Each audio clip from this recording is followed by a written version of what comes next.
Meeting of the Middlesex County will please come to order. Please rise.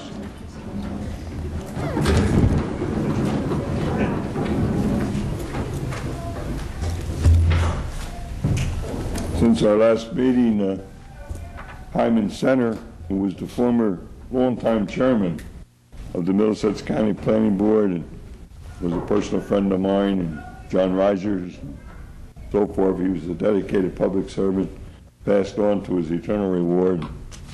And I'm sure that we'll all remember he and his family and their prayers. His daughter died a couple years ago. His wife died a couple years ago. And but he still has a son who's a physician up in New England. This time it's a pleasure to call upon the Reverend John Maltby of Miller Memorial Presbyterian Church in Monmouth Junction for prayer. I told the Reverend, since he's winding down and going to retire, that he could speak an hour tonight. Oh, thank you. I have to say to Freeholders, when I came to Middlesex County to start student pastorate 50 years ago, a little over, the big issues every summer, at the end of the summer, were will the Freeholders get our local highways oiled and restoned, prior to school opening, or if not, then prior to election day. And they always managed to, so that your predecessors did well. Now, I think other issues have, intruded, and the highways are always a concern of yours, and I know, and you've done a good job. But I hold you all in my prayers, because governing is not easy these days. So my prayers are for you, not only tonight, but always. Let's bow for prayer. Heavenly Father, we thank you for the opportunity to serve in different capacities in our local communities in this wonderful county of Middlesex. Thank you for faithful people who have put their lives on the line for this town, this community, for this nation, for people in the military and our services of police and fire and first aid, for the many volunteer agencies that make our communities tick, for youth organizations, and for people who dedicate their lives to making the world a better place, for the many, many volunteers as well as the professionals, for those who govern and those who aspire to govern. We pray for the heart of every one of these citizens and volunteers and public servants to be touched with your grace. May we find ways to honor you as we care for one another, as we fulfill our obligations and our duties. Bless this assemblage tonight and all that lies before them, and grant them your peace in your holy name. Amen. Thank you, Reverend Malty. We'll salute the flag to our country. I pledge allegiance to the flag of the United States of America and to the republic for which it stands, one nation, under God, indivisible, with liberty and justice for all.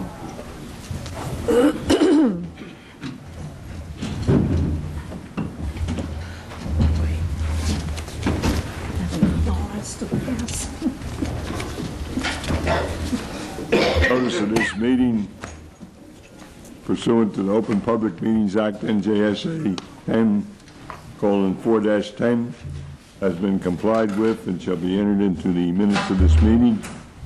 Margaret Pemberton, clerk to the board. Roll call, please. Freeholder Delina. Freeholder Fronicola. Here. Freeholder Polos. Here. Freeholder Rafano. Here. Freeholder Rios. Here. Freeholder Valenti. Here. Freeholder Director Crabio. Present. We'll deviate from the regular order of business to consider a commemorative resolution recognizing Reverend John Maltby of Miller Memorial Presbyterian Church in Monmouth Junction on the occasion of his retirement. Is there a motion? Motion. Is there a second? Second. Motion made by Freeholder Valenti, seconded by Freeholder Rafano. Any discussion? Clerk, please call a roll. Freeholder Fronicola. Freeholder Polos. Yes. Freeholder Rafano. Yes. Freeholder Rios. Yes. Freeholder Valenti. Yes. Freeholder Director Crabio. Aye.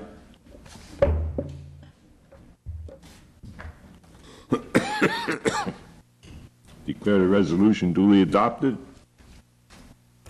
At this time, I would call upon the Director of Economic Development, Carl Spataro, to make a presentation to Reverend Maltby.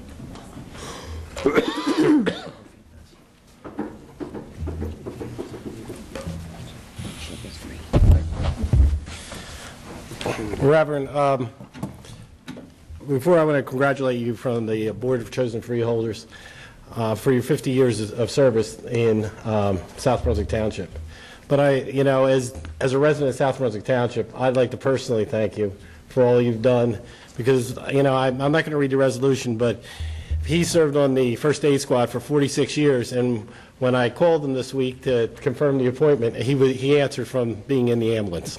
So it's his dedication through those 46 years in the first aid squad and your 50 years at Mill Memorial Church that the residents of Middlesex County and especially the residents of South Brunswick appreciate. So congratulations. Don't go away, Carl. Carl and my daughter were classmates in Mrs. Rank's kindergarten, or Mrs. Spataro's. No, not Spataro. Brabson. Gloria Brabson's kindergarten, and one of the first awards I ever received was from his grandmother, who was the principal of the school, and it was a desk that I've used right up until today, my last day in the house that I lived in for 50 years, and I've closed the door forever now, and that desk will go on to my successor, still shiny and pristine. Put a plate glass top on it so that your grandma's memory will go on, Carl. And we'll go from there to whoever's got the future. So thank you. Thank you for letting me be part of your past.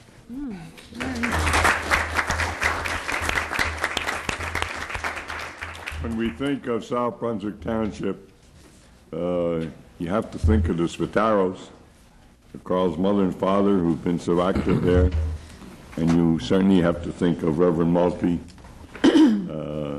and his wife, late wife, who did so much good for the Monmouth Junction section. I don't think Monmouth Junction would even be known by anybody if it wasn't for you, Reverend. You put it on the map, and but you have a beautiful church there, and we're going to miss you. And I don't know how anybody 39 years of age retires, but you did it. So let's hear it for Reverend Maltby.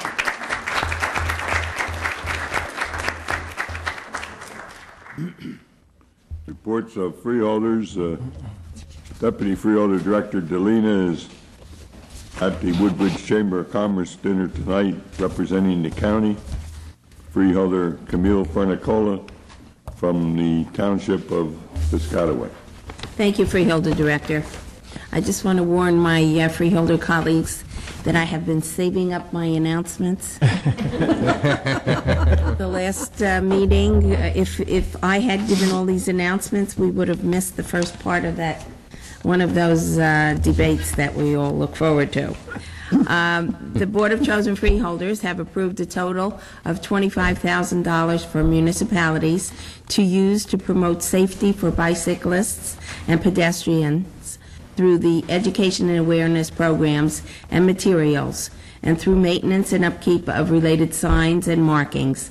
Letters, applications, and guidelines have been sent to all Middlesex County mayors, inviting them to take advantage of funding from this grant for such activities and initiatives, including development of bicycle maps and pedestrian bicycle accessible facilities, promotion of walk to work or bike to work weeks with cash awards, educational materials to schools, and awards that promote safety awareness, such as through poster contests, promotion of bicycle helmets, reflector vests, and other safety gear, acquisition of reflectorized pedestrian signs, crosswalk striping, and overhead pedestrian awareness banners, repainting of existing but faded crosswalk signs and markings, replacement of existing but faded pedestrian bicycling signs. You all know that more and more people are walking and bicycling, and it's up to all of us to keep our eyes open for them so disaster is not in the making. Costs exceeding the county share will need to be funded by the municipality or other sources. Applications are due Friday, November 14th.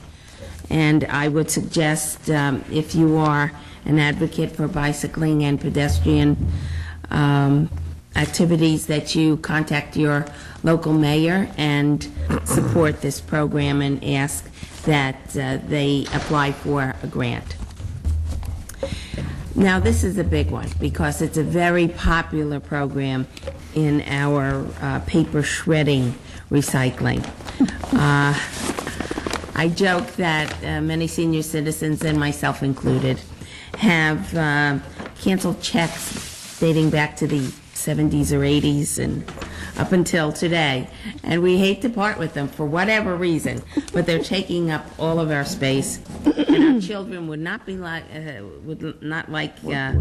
all that paper as the legacy that we leave behind. So, on Saturday, these are all Saturdays, October 18th at the Woodbridge Department of Public Works. That's 225 Smith Street in Keysby section. October 25th at the South Amboy Municipal Building, 140 North Broadway. November 8th at Grikoski Park, Whitehead Avenue in South River. November 15th at the Piscataway Senior Center, 700 Buena Vista Avenue.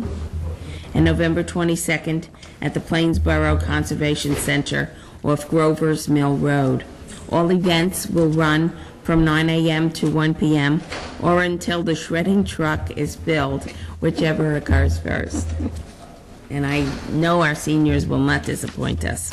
Residents of Middlesex County may deliver their old files, receipts, bills, financial statements, and any other documents and confidential paperwork to this event.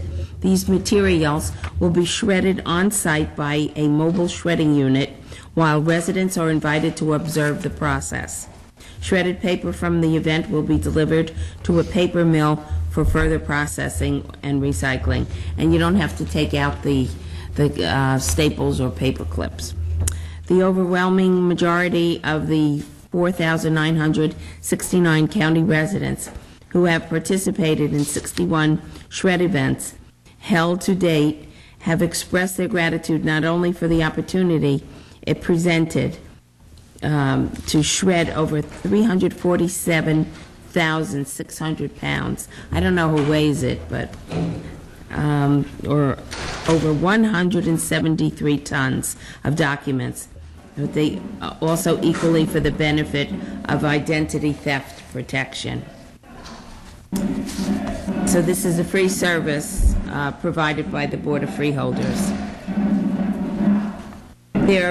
We are conducting a environmental awareness contest with grants totaling $14,903. Award to various schools based on applications they submitted and which were reviewed and recommended by our Division of Solid Waste Management. And we have cooperated with the County Adult Corrections Cleanup Detail, and they are out on the roads and byways picking up 5,000 bags of litter in 16 municipalities. So we give them credit for that. Thank you. That's my report, Freeholder. Freeholder H. James Paulus from the Borough of Highland Park. Thank you, Director. I have several things, but I'll try to be brief. First, I'd like to compliment Freeholder Rios and everyone who was involved with the DUI performance. I know you'll be reporting on that, so I don't want to steal your thunder, but during my remarks, I at least want to compliment you on the initiative and, most importantly, compliment the students who were involved with a very moving performance yesterday that I know will be shared around the county, so congratulations on that. While I'm complimenting, I also want to compliment our Parks Department. I attended the Cinderella performance recently at our Plays in the Park. It's a performance that's actually done on the theater stage. It's a very intimate setting, and it was really a phenomenal performance. And again, I continue to encourage everyone, if you haven't been to a performance at Plays in the Park recently, go. You think you're in the middle of Broadway. And I was particularly taken by the fact that Jackie, one of our employees in the Parks Department, played a very significant role of Priscilla, I believe, in the play, and just did an absolutely phenomenal job. So we've got talent that we hire and talent and volunteer, as well as talent that's in the staff. So congratulations to Ralph and to Freeholder Delina.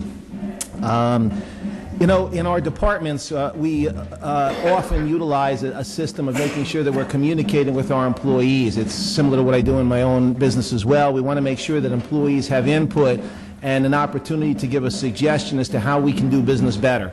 I believe in the private sector and in the public sector the same rules apply. Those who have to operate every day in their particular job or perform their functions know the best way to do it. And it's not always good for, you know, a kind of a top-down management, but rather a bottom-up way of suggestion and improvement. And we continue to do that and encourage that in our departments. And most recently in our Central Vehicle Maintenance Department, and they take care of all the rolling stock, through the efforts of several individuals there who are meeting with Steve Fattanti, our director, the suggestion came up that we start to look at gas buses as opposed to diesel buses. And diesel buses have been the mainstay of our fleet for years. And they elected to go out with Steve's direction, and again, he encourages this in his department. My compliments to him. They went out, they did the research, they got the particulars and the details, and came back with strong recommendations on the types of buses, and these are the 12 to 16 type passenger buses, 12 to 20, I should say, type passenger buses, that gasoline would be much more efficient, less expensive to purchase, certainly less expensive to fuel in today's world, and easier to maintain. So our next round of purchases, not the current one, but the next round will actually be specified for gasoline. And as a result of that work, I spoke with our Public Properties Department, and Dave Campion has reviewed with his staff implementation of gasoline-fired vehicles for our light-duty trucks, pickups, and mason dumps. And we're going to be now converting in future purchases to gasoline there. And if any of the other departments are looking for vehicle purchases in the future, we can share that information with you. But we know that we can save money, that the gasoline engines are dependable, that the fuel costs will be less going forward, and again, less impact on our budget just from a purchase standpoint. But again, it's staff generating this, staff reviewing it, evaluating it, making the recommendations, and they deserve quite a bit of credit for that. One of the items that's on tonight is a resolution to support proceeding with an energy audit. This is something that's been talked about by the Board of Public Utilities for the last year and a half. Middlesex County actually was asked to provide testimony on the effectiveness of energy audits in our state, and we did that because of our leadership in green technology. And I'm pleased to say that with the board's support, we'll be proceeding with an application. We will be focusing our application on our North Brunswick complex at first to determine how we can better improve our energy efficiency in all of the complex buildings that are in North Brunswick on Apple Orchard Road. And another item I should mention to the board as well, I was pleased to get a call from Mike Winka, the director of the Clean Energy Program, and he's asked to come to Middlesex County to actually roll out the energy audit within the next week or two on an official basis for the state. But again, he'd like to highlight Middlesex County's leadership in this, and we'll certainly be happy to host that event. On the shared services side, we've scheduled, the Freeholder Director and I sent a letter out recently to freeholders and business administrators and department heads in the counties that surround Middlesex County, asking them to come to a meeting to discuss how we can better share services, and that has been scheduled. We're getting responses in, and I know that we'll be very active in trying to look at shared service opportunities with counties that are contiguous to Middlesex County. Our vehicle washing facility, thanks to John Reiser, the bid specifications have been done. This is a 5-community and county vehicle washing facility that we're putting together as a shared service initiative, and we will be out to bid very shortly, I guess, John, right? The specs have been completed and sent out for approval by the towns, and then coming back to the board, obviously, for approval to proceed with actual proposal to bid on that. 3 public safety dispatches are moving along as well. And there's one item I'll maybe comment on that Freeholder Valenti will be reporting on, but I'd like to also make mention of one other thing. About, I guess in July or so, I prepared several memos that went to members of the board, particularly in finance and administration, outlining 20 or 25 different areas of county government that we could look at to evaluate that could either generate additional revenue or save costs, certainly in preparation for our 2009 budget. And it runs the gamut from new advertising and promotion opportunities where we can generate new revenue to issues having to do with our insurance programs, as well as more creative ways to deal with how we handle our properties and disposal of them. We had a meeting just the other day, Freeholder Director and John Polomina and Al Kashinkas and Joe Peretti and Tom Kelso, and I just want to publicly thank them because during these last couple of months, they've been putting an enormous amount of work into evaluating these recommendations, showing their effectiveness, coming up with additional recommendations predicated on those. And I know it took a lot of work, and I was very pleased with the progress that we've made. And I want to publicly thank them for their efforts. And I know that we're going to continue to move these issues along so that they can be ready to go for 2009. So thank you for your help on that. Freeholder Christopher D. Rafano from the Borough of South River. Thank you, Freeholder Director. I too, like Freeholder Polis, want to commend Freeholder Rios for that. It was an outstanding day yesterday. The program, which is geared toward teen driver safety, was powerful, very powerful to say the least. And I know you're going to talk about it, so I won't say too much about it. As far as I'm concerned, what was nice about it was the fact that, you know, I served on a teen driver study commission appointed by the governor, and one of our recommendations that we made to improve teen driver safety was that our schools should be more effective in educating our teen drivers. And I think that program that you've developed really drives that point home, and it's going to be effective. And my hope is that all the schools take advantage of that. So kudos to you, Freeholder Rios. That was also done in conjunction with the announcement in conjunction with Teen Driver Safety Week, which is October 19th through October 25th. And I'm also pleased to report a new initiative in the area of law enforcement. It's sponsored by the prosecutor, by the county chiefs of police, and also by the Board of Chosen Freeholders. It's going to be a two-phase initiative. First phase is local PDs are going to be out in the schools giving educational information out about the laws and about our graduated driver licensing laws, in particular encouraging our young teen drivers to be careful when they drive. That's going to happen. And the second phase, which will happen at some point after that, there will be a law enforcement component of that. So they'll be out enforcing those laws to hopefully our teens are complying with. So I think in the end, with your program, Freeholder Rios, and what the prosecutor and law enforcement is going to be doing on the other side, I think it's going to pay dividends. I think it's going to have an impact. So I look forward to that. Also in the area of law enforcement, I was pleased to read an article that's been out in the papers about our county prosecutor. You know, he's put together a Middlesex County Violent Gang Task Force. Past 6 months, they have arrested 84 alleged gang members, history of violence and criminal offenses, so he's out there working hard. I also want to commend the County Sheriff's Department, County Corrections Department, Saraville PD, South Amboy, Carteret, Highland Park, New Brunswick, North Brunswick, Perth Amboy, Piscataway, and South Brunswick police departments all involved in that task force, so it certainly was effective, and commend the prosecutor. Those of you that drive around Roosevelt Park, you may have noticed there's 2 billboards out there. One billboard is targeting drunk driving. It has a picture of a young man who was killed by a drunk driver. The other one is targeting prescription drug abuse that apparently is out there and needs to be addressed. And they were sponsored by the prosecutor's office, the county chiefs of police, and also the Board of Chosen Freeholders from a grant, a $95,000 grant we received from the state. The balance of the grant money is going to be for public service announcements that are going to come out very shortly.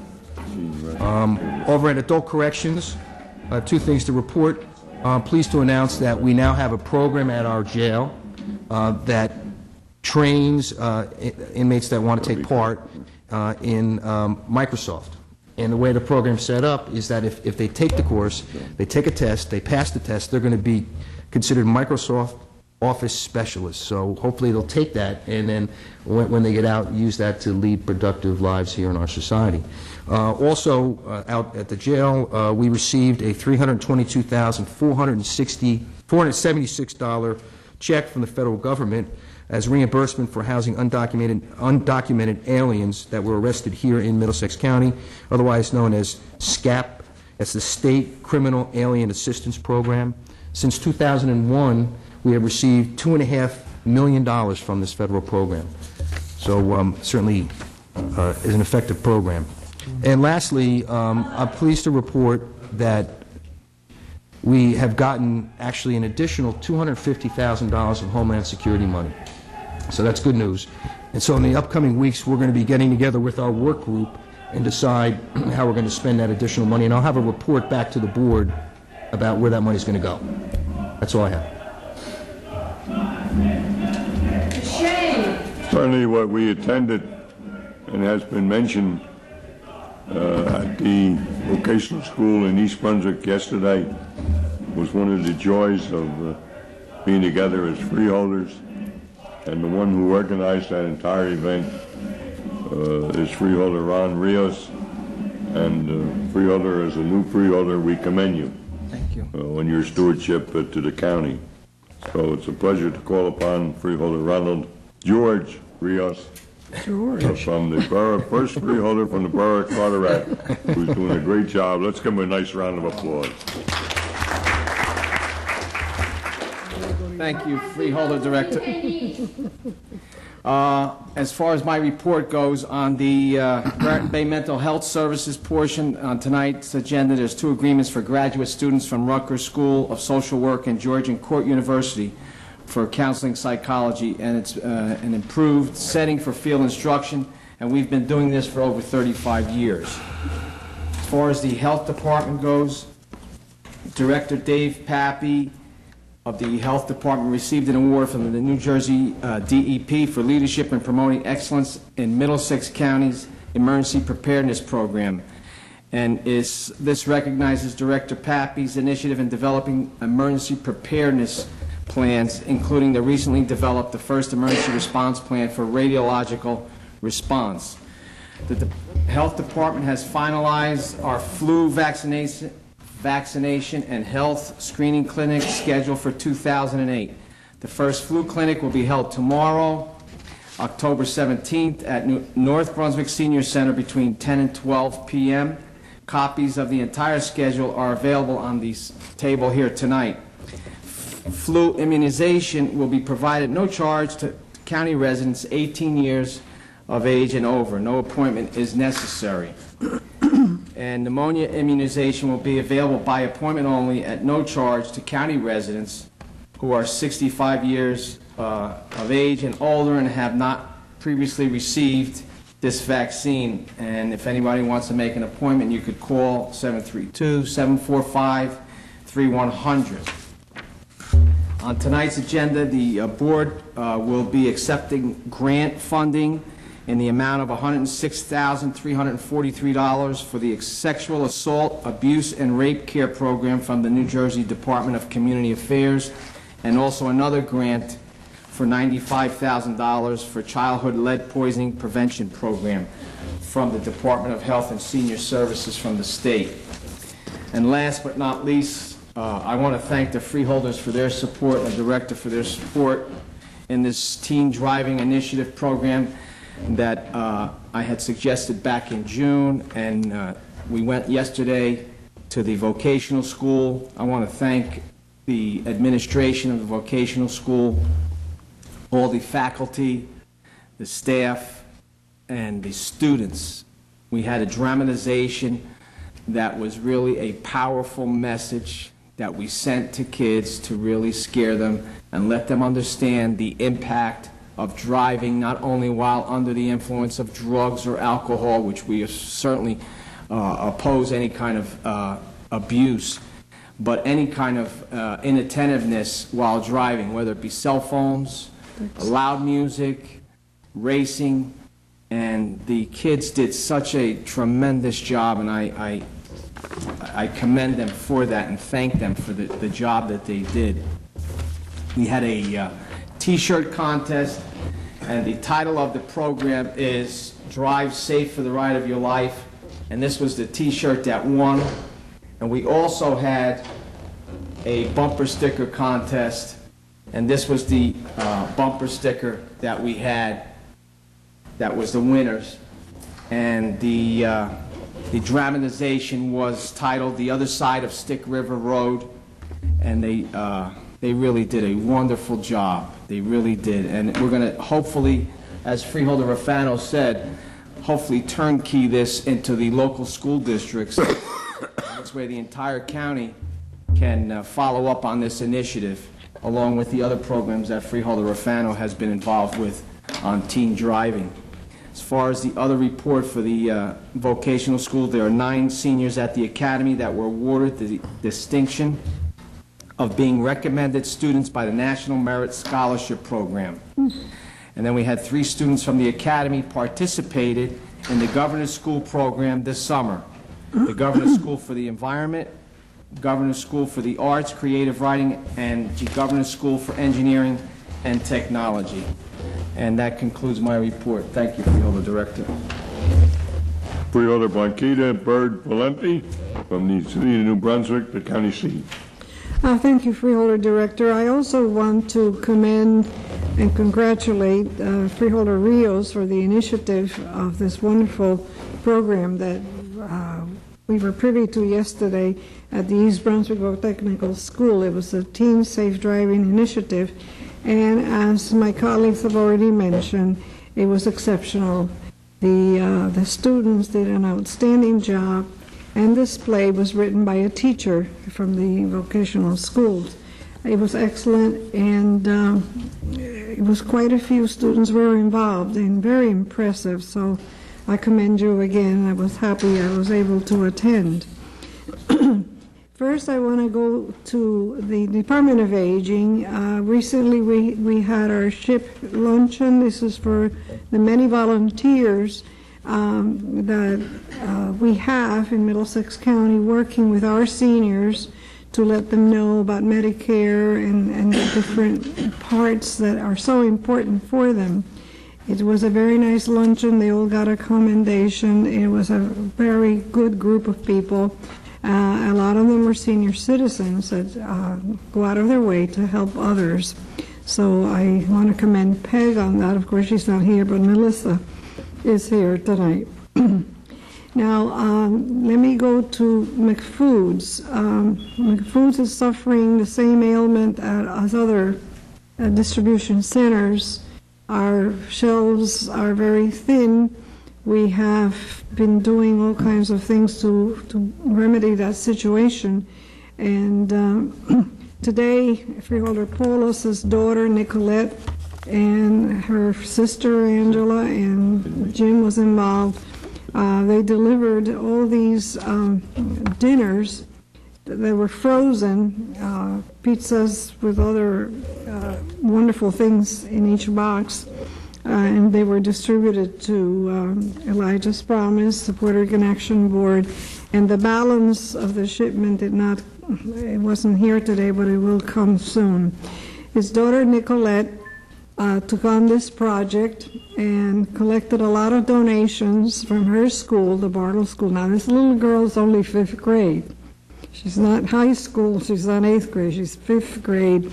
And because of her effort and that of her school, they collected $1,800 and they were able to purchase this. And it's just a wonderful thing. So congratulations, Jim, on behalf of your daughter and the effort that was put forth.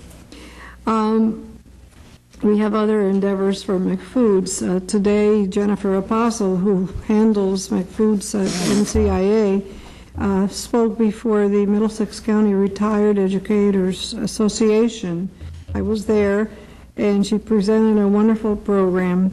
This group has been collecting foods for us for quite a while, and there's over 1,000 members now, so they had to bring canned goods, non-perishable items today, and there was quite a bit was collected. I also attended recently a fundraiser for the ARC, the Association of Retired Citizens, an info line. This was a benefit. It was a golf at night, very different and a lot of fun. And they did make some money, not a lot, but it was the first time around. So that it was really gratifying to see all the people that came out, and some of them worked for us. Now, I want to also inform the Board of Freeholders that InfoLine recently was accredited awarded a national accreditation by the Alliance of Information Referral Systems. Infoline of Middlesex County is the first information and referral call center in New Jersey to receive this honor, and the 100th out of more than 1,400 call centers in the nation to have received national accreditation. They do an incredible job for us, and we just want to congratulate them and their CEO, Steve Nagel, and their board, very active members that are constantly have the ability to deliver services to clients based on national standards. And there was quite a few areas that were reviewed, and we came out on top on that. So again, I thought it would be a very interesting point to bring out tonight. If you notice in tonight's agenda, we have a number of awards to several schools in our county for after-school programs. And these are direct grants to school districts that have submitted an RFP and have a lot of merit. Connected to this is a program, Lights On After School, which is celebrated every October in communities nationwide to call attention to the importance of after-school programs for America's children, families, and communities. Lights On After School was launched in October 2000 with celebrations in more than 1,200 communities throughout the United States, and the event has grown from 1,200 celebrations in 2001 to more than 7,500 this year, and 1 million Americans celebrated recently Lights On After School. Also, part of this is that the Empire State Building was lit up, and this was October 16th, for the 9th annual Lights On After School event, and 1 million Americans will participate in 7,500 Lights On After School celebrations across the nation. And that's the end of my report. May I just make one comment, Director? First of all, I want to thank Freeholder Valenti for coming out today to Puerto Rican Action Board when Nicolette was there to bring some of the food. She really appreciated your presence and the presence of those who were there. And her school was doing a fundraiser, just briefly to explain to you, where they were selling these little Caesar type of take-home dinners, and she decided to see if people would buy them but not take them home and then donate them to food pantries, and it became quite successful because it turned out that people were obviously very willing to help, and I just want to thank everybody who actually donated to the cause, and I think it was a good cause. And I know that McFoods was trying to get some promotion out of this, and unfortunately that just didn't take place, because I think the goal was to try to see if other schools may use this as a model for the future. But fortunately I was able to, I'm sure you'll all be glad to hear, I was able to generate some interest in it, and I think we'll be able to get some at least some visibility for the type of initiative, because I think it's something that could be a great model for other schools and certainly could create new opportunities for McFoods. And it's interesting that today, I think, Blanquita, what was it that Mario was telling us, how much was given by the governor today to food pantries? This was the governor's initiative, about $1.5 million for food. Just today? Statewide, yes. So my compliments to you and McFoods and Jennifer for everything that you do for our county, because without that we would have a lot more suffering in our county. Thank you, Director. Is she not? Yes. As the chair of the Administration and Finance Department of our county government and as freeholder directors, I have several things to report. But certainly this has been a newsworthy event this past week. There were skeptics when we, in effect, lent national-led land, some money in Saraville.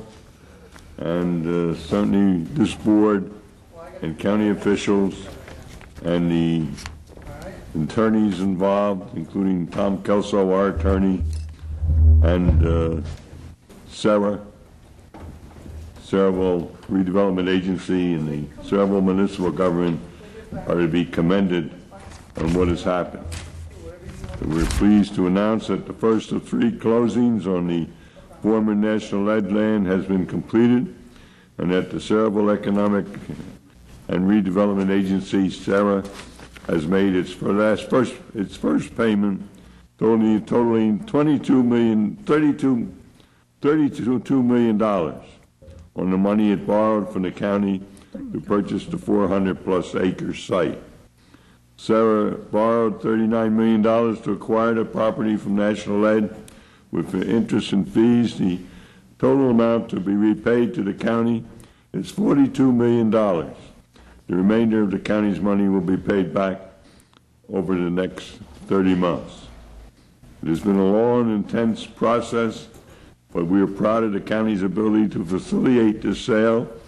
If it weren't for our work and support of Sarah to acquire this land from National Lead, the property would never have been remedied in our lifetime.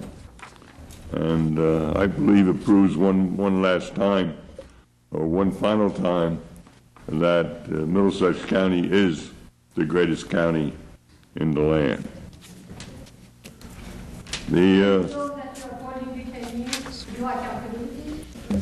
Little order, please.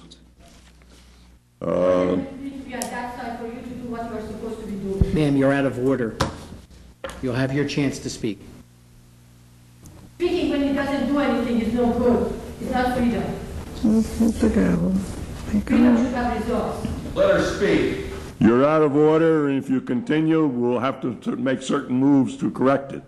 Please comply. You're out of order. We're not doing what you're supposed to be doing. And holding detainees. Yeah. Where did he go? I'm sorry. You just. All right, just thank you. Continuing my report, on Wednesday, October 22nd, this Wednesday at 2:30 p.m., there will be an annual recognition of awards program at the fire training facility in Saraville. And it's interesting to note that there are some people involved who are 50 years with the county, namely Joseph Scanlon, and that certainly is a credit to Joseph Scanlon and to others who are involved.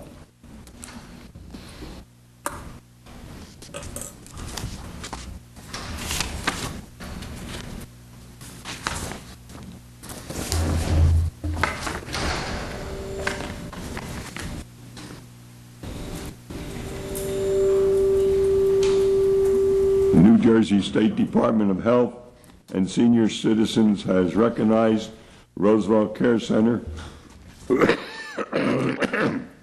earning advisory standards in every one of the 19 categories the state studies when performed reviews to long-term care facilities.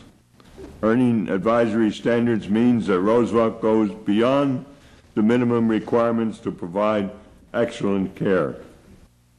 Each year, a team from the State Department of Health completes a week-long survey of every aspect of the facility. Roosevelt exceeded the state's requirements in all assessed areas.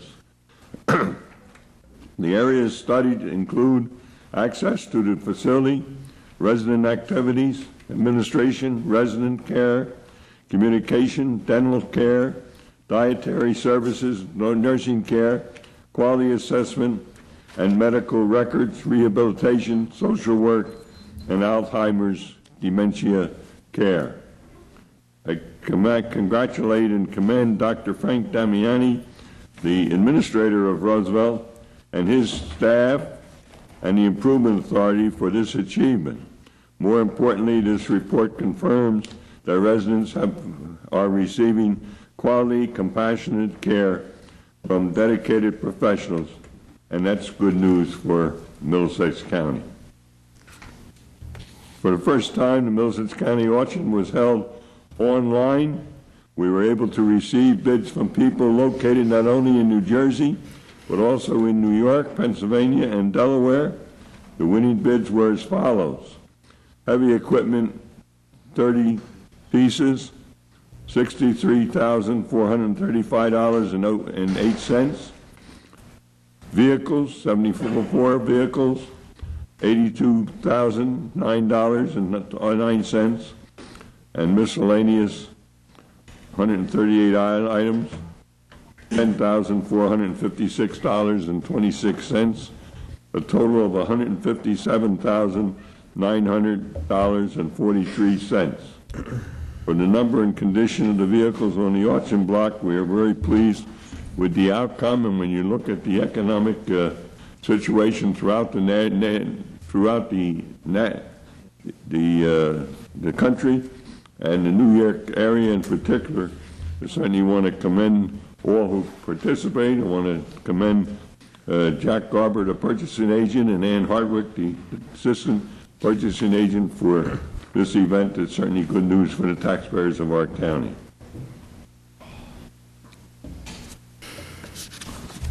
It's been mentioned several times about the Teen Safe Driving Initiative that was sparked by Freeholder Ron Reyes from Carteret.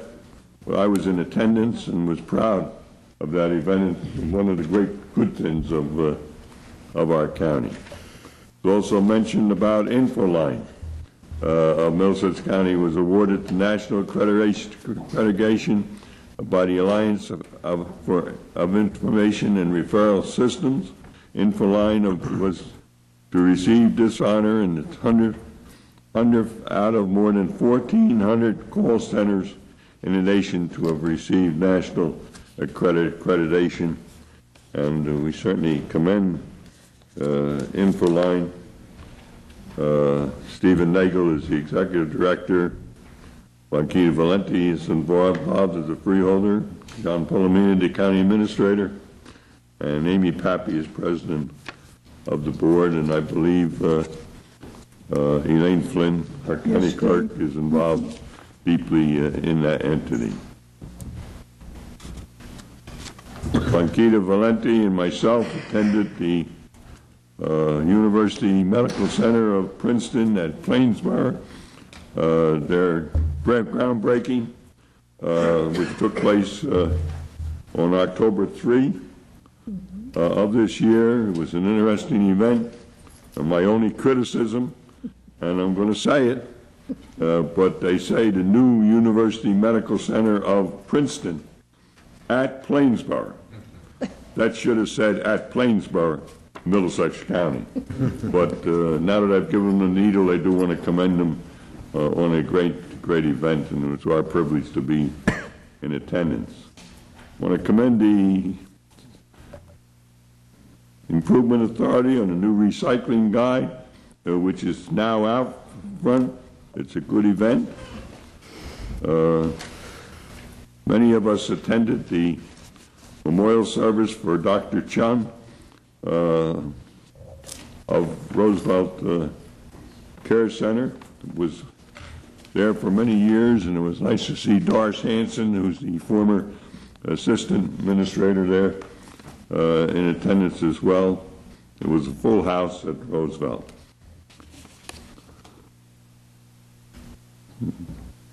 Freeholder Rios and myself attended the North Brunswick Italian American Social Club event, and we were privileged to be there and give out resolutions on behalf of that entity to the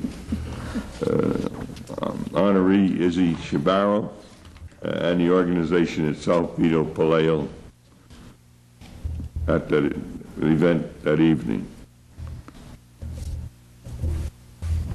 I want to commend Carl Spataro. We have the new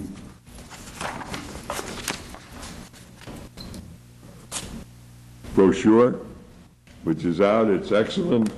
And for anyone who hasn't gotten a copy of it, you should see the clerk and obtain one.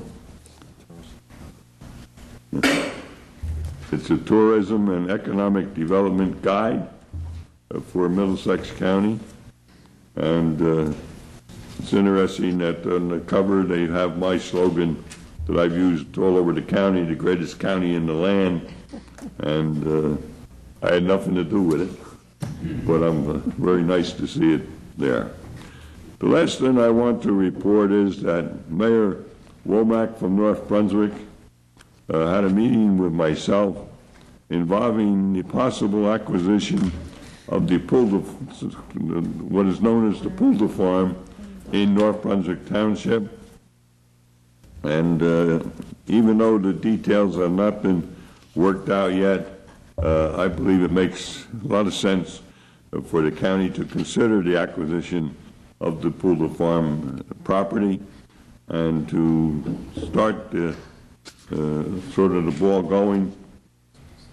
I'd like to recommend to the board that we send the Poulter Farm possible acquisition to the Open Space Committee that Camille Fernicola is a part of, and Ralph Albanier.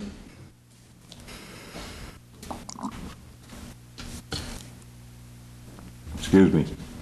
And I would hereby make a motion that that Poulter Farm be sent to the Open Space Committee with the understanding that a letter will be forthcoming from Mayor Womack and the administration in North Brunswick I'll second to that the board. motion. Is there a second? Second. It has been moved by myself, seconded by Camille Fernicola. Any discussion? Clerk will please call the roll. Freeholder Fronicola? Yes. Freeholder Polos? President, not voting. Freeholder Rufano? Yes. Freeholder Rios? Yes. Freeholder Valenti? Yes. Freeholder Director Crabeel? Aye. Declare the motion passed.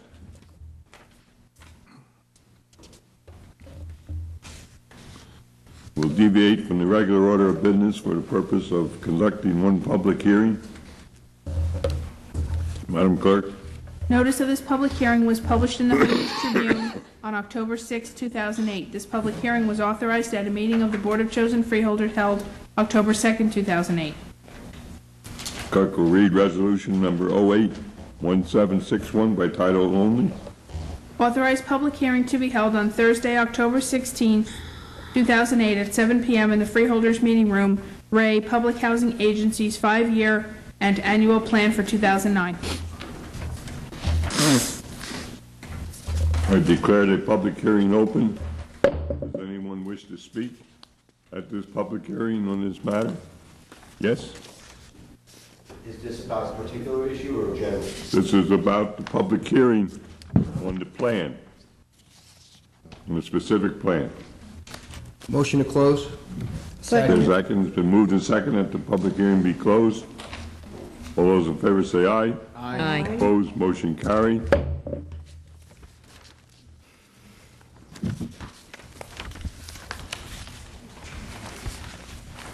Motion to resume the regular order of business. Second. Been moved and seconded that the regular order of business be resumed. And I might add that the record will show that no one spoke at the public hearing. All those in favor, aye. Aye. Aye. Opposed, motion carried.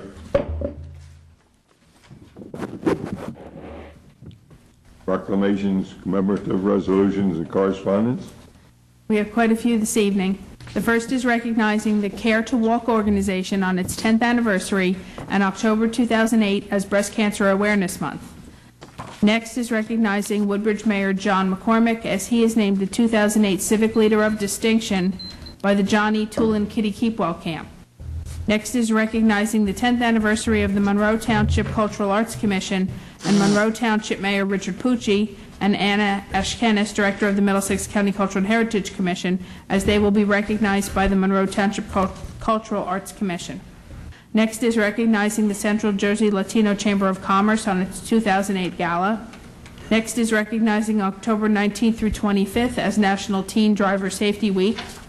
Next is recognizing Ralph Voorhees as he is honored at the Who Is My Neighbor Incorporated 5th Anniversary Celebration Dinner. Next is recognizing Gregorio Gwilyn, MD, as he has been named Outstanding Professional by the Puerto Rican Association for Human Development. Next is recognizing Elizabethtown Gas Company, as they have been named Outstanding Corporation by the Puerto Rican Association for Human Development. Next is recognizing the following individuals who have been named the 2008 Business Leaders of the Year by the Chamber of Commerce serving Old Bridge, Sayreville, and South Amboy. The Old Bridge honoree is Owen Henry of Owen Henry Contracting. The Sayreville honoree is Raymond and Andrea Rupp of Rupp's Hardware. And the South Amboy honoree is James Loris of Revenue Guard. Next is recognizing Isidore Chavarro, as he was named Guest of Honor and Grand Marshal of the North Brunswick Columbus Day Parade. Next is recognizing the 50th anniversary of the North Brunswick Italian American Social Club. And last is recognizing Gregory Nowacek, Daniel DeRenlo, Robert DiBiase of Boy Scout Troop 888 Dayton, and Christopher Solover of Boy Scout Troop 33 Milltown, as they have achieved their Eagle Scout Awards. Is there a motion? So moved. Motion made by Freeholder Rios. Second. Is there a second? Seconded by Freeholder Valenti. Any discussion?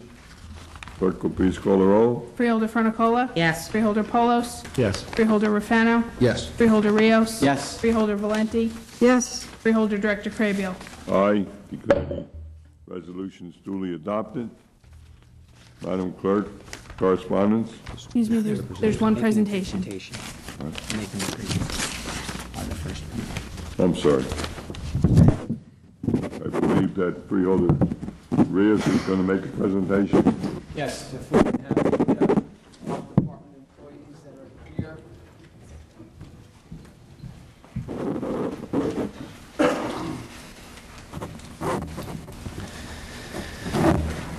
I didn't mention this in my report because I felt that we were going to make this presentation here today, and we have a good contingent here, which is great.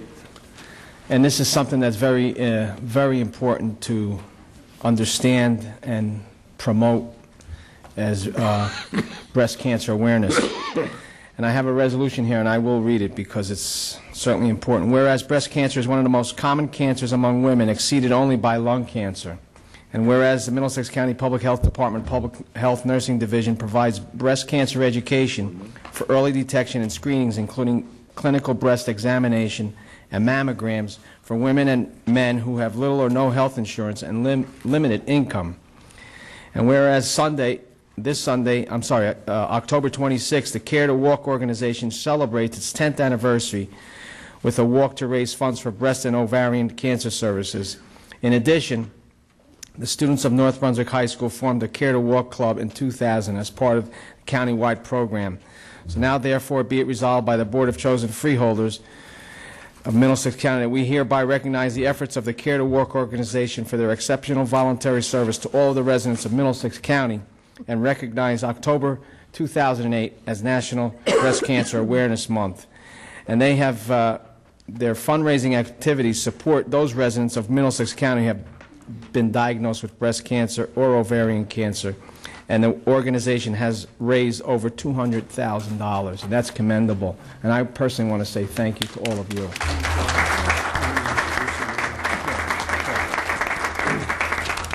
Okay, I'll just introduce who's here tonight. We have Debbie Gash.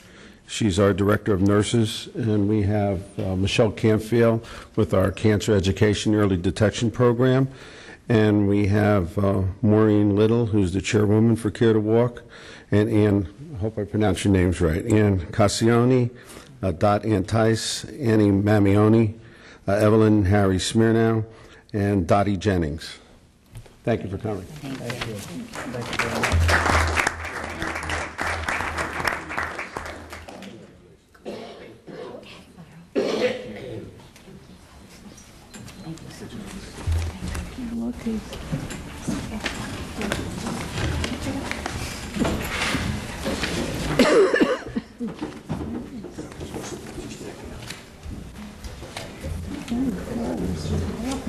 Clerk will read the correspondence.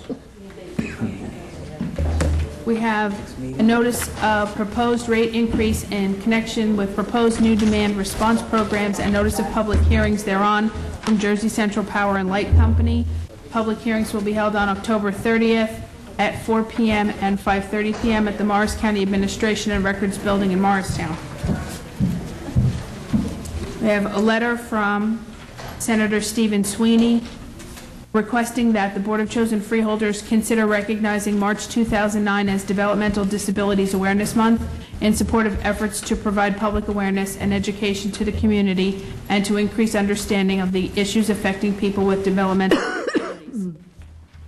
A resolution from the Hunterdon County Board of Freeholders opposing a change to the cost-sharing arrangement between the state and counties for the maintenance of patients in state psychiatric facilities. A resolution from the Freeholders of Monmouth County opposing the proposed toll increases on New Jersey's toll roads. A resolution from the Woodbridge Township Council indicating that the Indian Business Association Incorporated has made a request of the council to host India's Independence Day celebration parade on Sunday, August 9th, 2009, with a rain date of August 16, 2009, and it involves certain temporary road closures. The monthly financial status report from the Office of the County Controller for the month of as of September 30th. The Middlesex County Directory of Adult Health Services from the Department of Public Health in paper and also electronic format. Minutes of the Middlesex County Improvement Authority meeting held September 10th. Minutes of the Middlesex County Planning Board meeting held September 9th. Minutes of the Solid Waste Advisory Council meeting held September 9th. The monthly report of investments for September 2008 from the County Treasurer. Minutes of the Board of Education of the Vocational Schools in Middlesex County, their meeting held September 10th. The fall 2008 issue of the Kitty Keepwell Camp newsletter, and that's all. You've heard the correspondence. Motion is in order to accept the correspondence. Motion. Second. Refer to various county officials. Been moved and seconded. Any discussion? Clerk will please call the roll. Freeholder Fronicola? Yes. Freeholder Polos? Yes. Freeholder Rafano? Yes. Freeholder Rios? Yes. Freeholder Valenti? Yes. Freeholder Director Crabio? Aye. Declare the motion passed. Motion is in order to accept the minutes of September 18 Freeholders meeting. Motion. Is there a second? Been moved and seconded to accept the minutes of September 18, 2008. Any discussion? Clerk will please call the roll. Freeholder Fronicola? Yes. Freeholder Polos? Yes. Freeholder Rafano? Yes. Freeholder Rios? Yes. Freeholder Valenti? Yes. Freeholder Director Crabio? Aye. Declare the motion passed. Mr. Kelso, resolutions to be amended? There are none.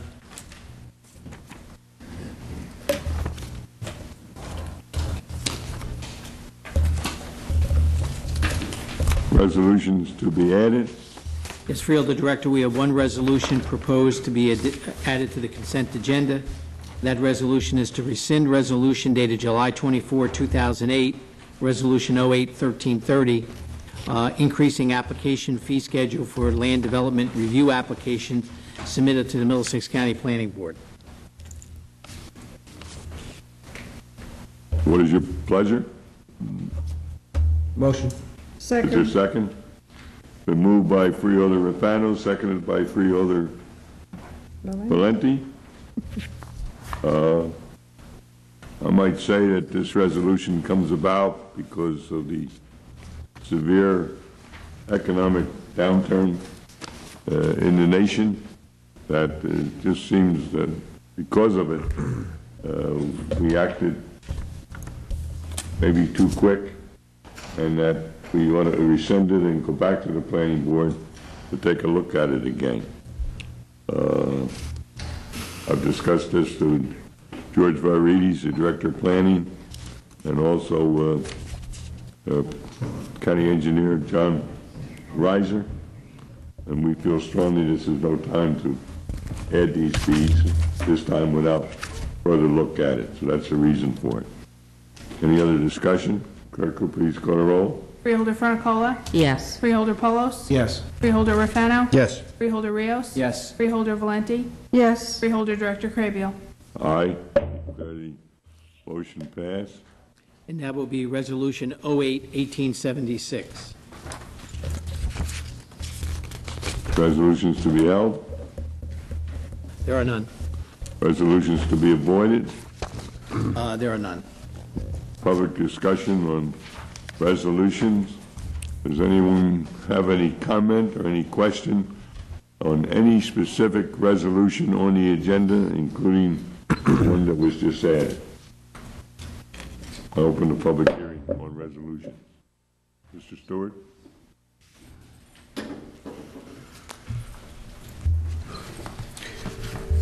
Richard Stewart, New Brunswick.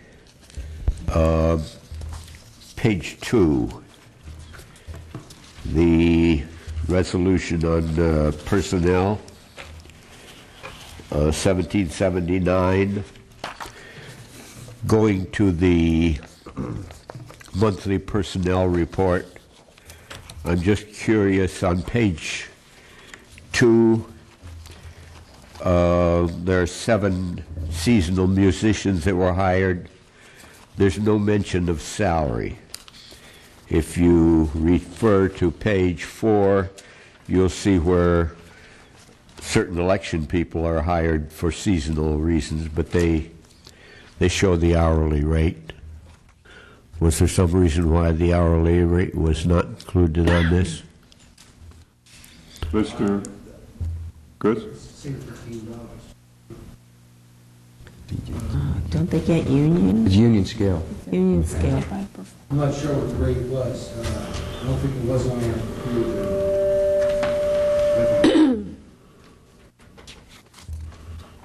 Just for the, actually, previous performance. Can't hear you, Al. It's one performance they've already performed, and it's one check that's going to be received. No, that's all I have. Rich, I think the answer is it's the union scale, whatever the union contract provides for, and I think Dennis can get you that information as to the specifics. I don't think he has it here, but it's all based upon union scale.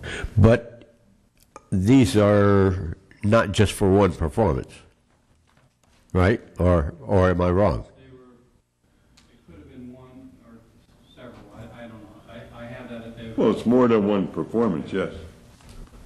Each one of those could have performed in one or more. Dennis will have to provide that information for you. But as you notice page 4 Yeah. in the report, you see the hourly rate for the seasonal. Right. But that's a different basis because the musicians are union scale and the other is not. But whatever the scale is, it's a known quantity. Correct, yes. It's per performance. Right. Right. Oh, well, so it's not hourly per performance. And then that could vary with, depending upon the performance, the time, or what? It'll be a day. It'll be a day. There may be a way for you to report that. Thank you. Does anyone else have anything on resolutions? Motion to close. Second. Been moved by Freeholder Rapano, seconded by Freeholder Valenti. Any discussion? All those in favor say aye. Aye. Opposed, motion carried. Request of freeholders to remove resolutions from the consent agenda and vote on separately. Yes, Freeholder. 08-1822, please. Any others? I have some, Field Director. 08-1769 on page 1. 08-1770 on page 1. 08-1775 on page 2. 08-1791 on page 4. And 08-1865 on page 10. Are there any others? Keita, you have 2. Keita, you have 2. I do? Yeah. There. I don't get them. I'm sorry. I'm so sorry. On page 4, resolution 08-1790, and on page 6, resolution 08-1822. Any others?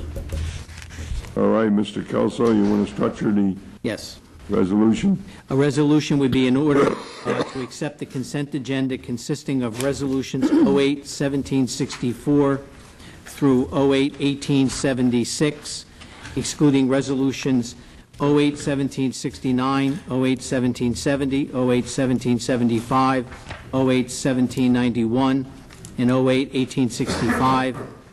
In addition, Resolution 08-1822 and Resolution 08-1790 to be voted upon separately.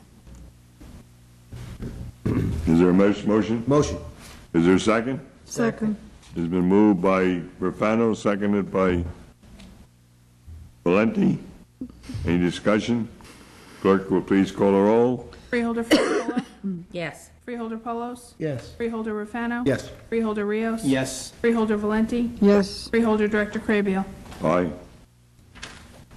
Declare the resolution duly adopted.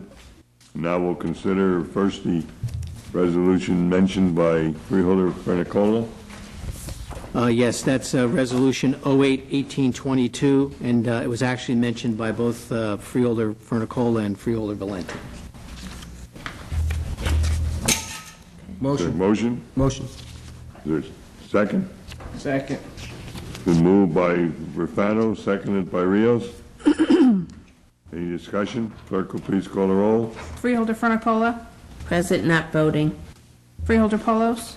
Yes. Freeholder Rufano? Yes. Freeholder Rios? Yes. Freeholder Valenti? Present, not voting. Freeholder Director Krabiel? Aye. Declare the resolution duly adopted. Now there be no objection. We'll consider the resolutions mentioned by Freeholder Rufano as a group. Yes. Mr. Kelly? There are resolutions 08-1769, 08-1770, 08-1775, 08-1791, and 08-1865. Is there a motion? So moved. Is there a second? Second. Been moved by Freeholder Polis, seconded by Freeholder Rios. Any discussion? Clerk will please call the roll. Freeholder Funicola? Yes. Freeholder Polos? Yes. Freeholder Rufano? Present not voting. Freeholder Rios? Yes. Freeholder Valenti? Yes. Freeholder Director Krabiel? Aye. Declare the resolution duly adopted. That leaves one resolution referenced by Freeholder Valenti, and that's Resolution 08-1790. Is there a motion? So Motion. moved. Is there a second? Second. It has been moved by Rios, seconded by Rufano. Any discussion? Clerk will please call the roll. Freeholder Funicola? Yes. Freeholder Polos? Yes. Freeholder Rufano? Yes. Freeholder Rios? Yes. Freeholder Valenti? Present, not voting. Freeholder Director Krabiel? Aye. Declare the resolution duly adopted. Now the privilege of the floor. For anyone who wishes to bring anything before the Board of Chosen Freeholders, you will speak your name and address, and there is a 10-minute rule. Open the public hearing, open public portion. Yes, ma'am.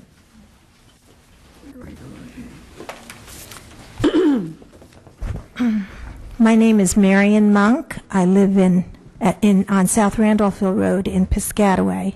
You're familiar with me by now.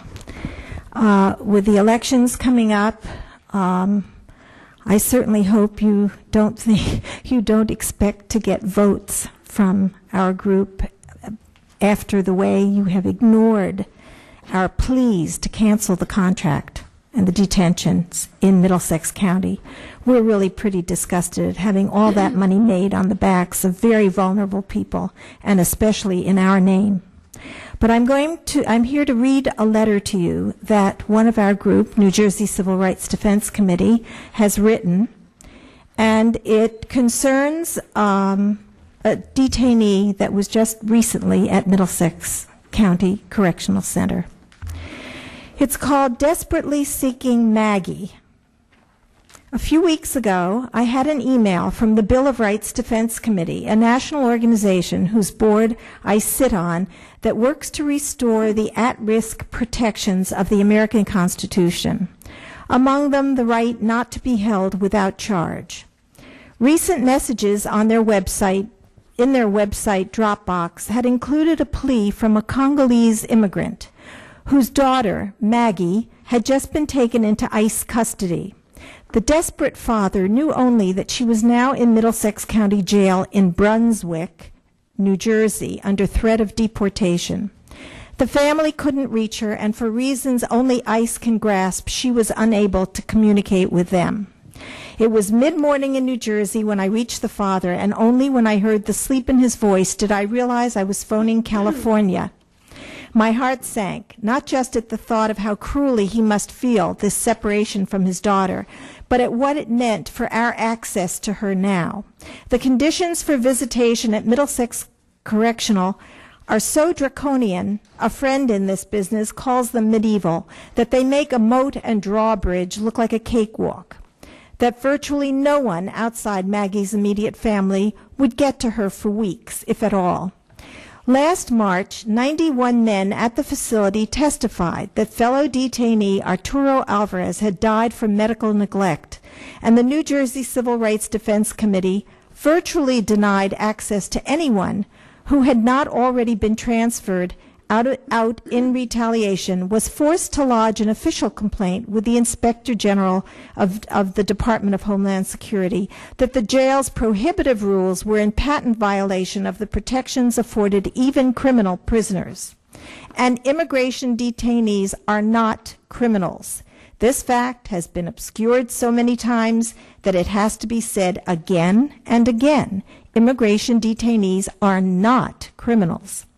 If they've committed a crime, they've served their time for it. And unless we believe in branding irons for human beings, they are no longer criminals. In fact, every year in this country, over 500,000 Americans are released from some prison where they served as criminals into the so-called non-criminal population.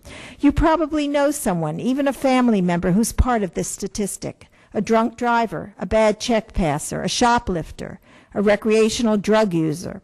Yet the fact is that most of the immigrants in detention have committed no crime, having merely overstayed a visa or got caught up in a workplace raid or been stopped by a traffic cop or done something else so minor, so infractional, that a citizen would think it a minor embarrassment and move on. But our apartheid system of justice in America, where some are more criminal than others, simply calls whatever immigrants do an aggravated felony and prevents us from even tolerating for them the charity we embrace and even celebrate among ourselves. So no matter if you've been here 2 years or 32, if you're married to an American citizen, if you have citizen children, by George W., and you Democrats should not be supporting his policies, even if you've been one of the men and women we're so fond of calling our heroes and risked your life to protect the same Constitution that's being disemboweled for you now, we say, sorry, friend, you're a felon, a traitor, a terrorist, and you're out of here. There are enough stories like this to make you sick. Families torn to pieces, children deported to who knows where, never to see their parents again. Fathers, mothers, brothers, sisters sent away never to come back or even be able to come back. Like Maggie's, most of the families left behind, if they're not too fearful to travel or they're too poor, and will be separated for life.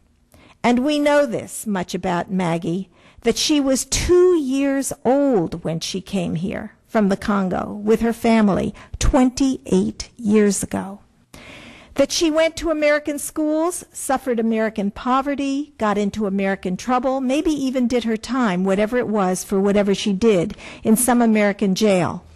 But we also know this, that if ICE has its way, she will be deported, if she hasn't been already, sent back to the Congo, a land she doesn't even remember, alone, and probably never see her parents again in their lifetimes. Last week, we thought we finally had access to Maggie. We made our plans, jumped through the right hoops, told Middlesex Correctional that we were coming, but our representative got a call in the morning she was to visit. Maggie had been transferred the night before, destination unknown. We say enough. It's got to stop. It's got to stop everywhere, but it can begin to stop here, because you have the power to do that. Middlesex County must end its contract with ICE. The people must declare war on this system, this relic of the Bush dark ages, and end unconstitutional detention on their watch. I hope that you can sleep at night. Thank you.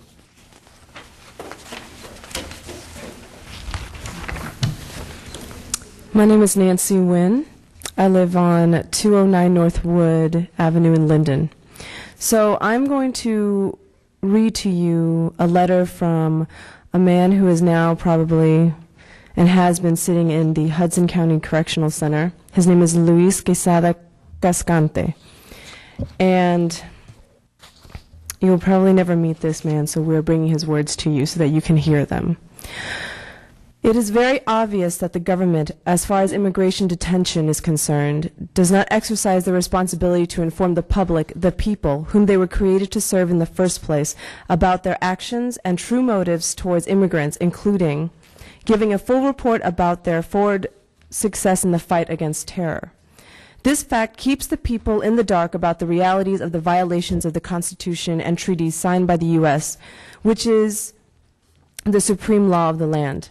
In addition, this cloud of indifference, of no information, is used by the government to maintain their status quo of no resolution to continue this war. For as is said, one bad apple ruins the rest. For the government knows that when the public, that as of now keeping hungry from blame towards terrorism, realizes the unfairness and prejudice that is taking place with detention, as the very essence of this country, the Constitution is being ignored to maintain this undeclared war against immigrants, because of the people of this great country will act to change this unhumanitarian war. Now, this would not help the government, for it would start a chain reaction that can hinder their position in the war against terror when the people will continue to look for the real reasons for the war. This may bring to light all kinds of truths. I am referring to the bureaucracy that keeps fitting itself, like the monetary impact in society that the correctional system has as it benefits from the detention growth. In reality, it is ICE and DHS, the Department of Homeland Security, who continues to grow, and with it the correctional system, and with it the expense truly comes from the people. I'm not even mentioning the impact of the war also continues to have in the lives of most Americans. Yet the economy continues to decay, the strength of the unity of the family is destroyed when more and more fathers and mothers get separated from their children and their spouses who are U.S. citizens by deportation without truly evaluating the impact it has in this society and economy. But also in this country's backbone, the justice system. I am soon to be deported, and the rights of my wife, a U.S. citizen, to unity of family is put in jeopardy. Also, the constitutional right to be secure in her person, her house, the Fourth Amendment. Not to mention the rest of my family. Maybe I, as an immigrant that committed a crime, doesn't deserve as much, but I paid society for that crime, plus, as part of society, worked very hard all 18 years I have lived here. We as humans are bound to make mistakes and we learn from them, but to be punished unreasonably, treated unhuman-like, and exiled from everything I know and the love in my life, if I only spent a few years here, maybe it wouldn't be as bad, but I grew up here, and like many already deported, have nothing where I am going. This feels like a modern-day genocide. And I have wrote many letters expressing my understanding of law, and now and how it has affected me and others in detention. Now I like also in response to your letter, state the facts I witnessed in Middlesex County with the late Arturo Alvarez.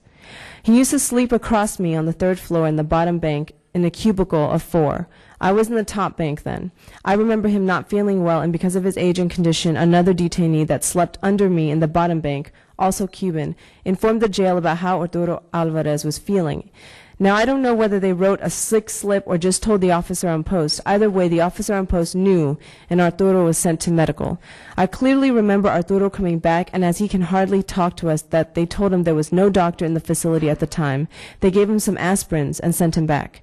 It wasn't until almost 2 days later that we noticed Arturo couldn't even get up from his dying bed. As we brought his food to his bank, that we besieged the officer on post to please send him back to medical, and from there you probably know more than I. This type of treatment is common in county jails, and I don't know how it fits with regulations for federal detainees, but I know that it still continues in every detention center. I hope that you have heard his words. Thank you.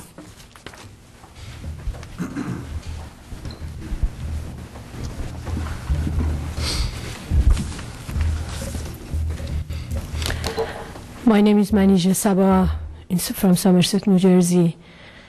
I am representing Arturo Alvarez, who died. You just heard about his agonies before he died. We have talked to you about this. You have known about this. I don't know what you have done to figure out what happened to him. Why should he have died? Why did he die? We have never heard from you about this. I have been coming here a number of times demanding that in our name you cannot do what you are doing. You are warehousing human beings for money. It's all about money. I know and I hear every night I have come here, I hear that you have done great things, and I'm sure all of you are very good parents. You are caring people for your family. You do some of the, you do some of the good jobs that you do. But at the same time, it reminds me of what I've learned in this country, that we had a slavery in this country, and many good people like you enable it, participate in it, promote it, let it to continue. I am asking, how do you distinguish yourself from authorities at a time that, knowing what was going on, they participate and perpetuated that atrocity and the shame on the history of this country? Thank you.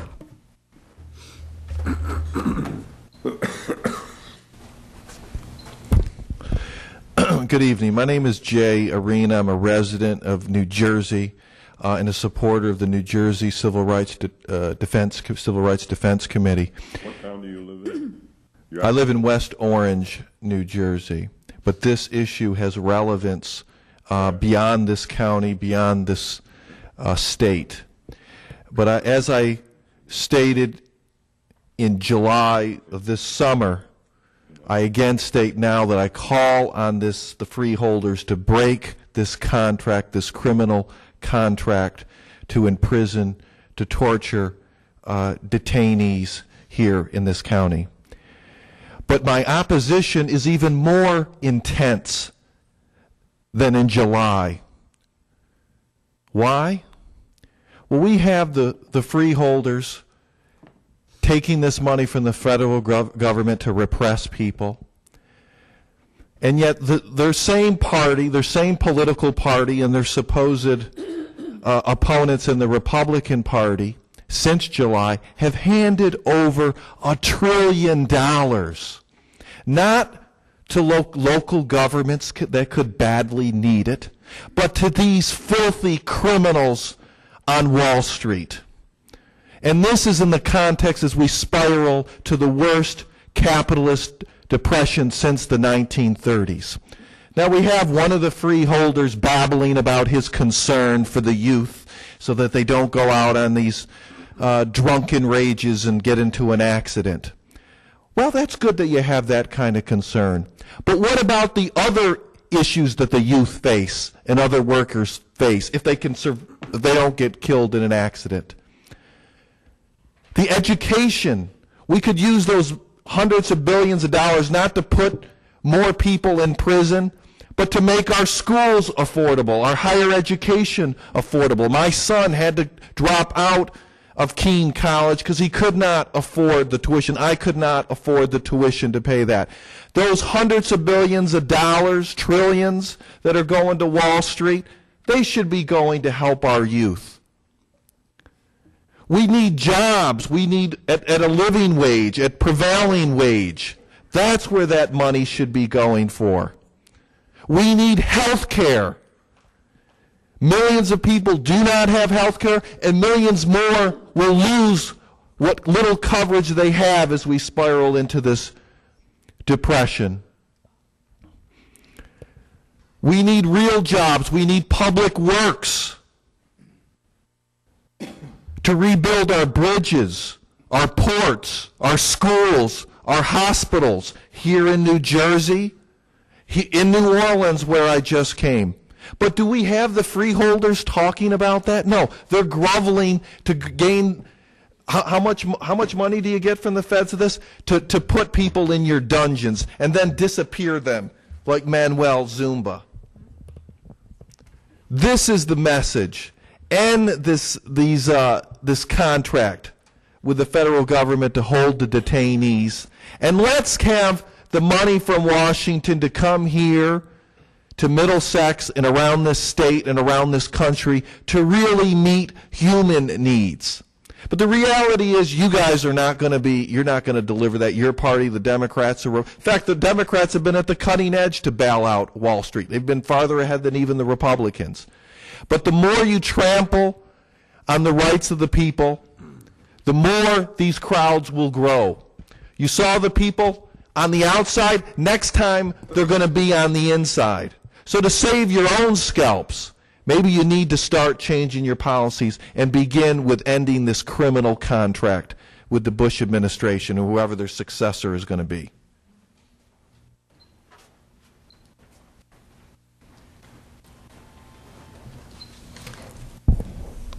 Hello, my name is Nikki Newby. I live in Somerset, New Jersey.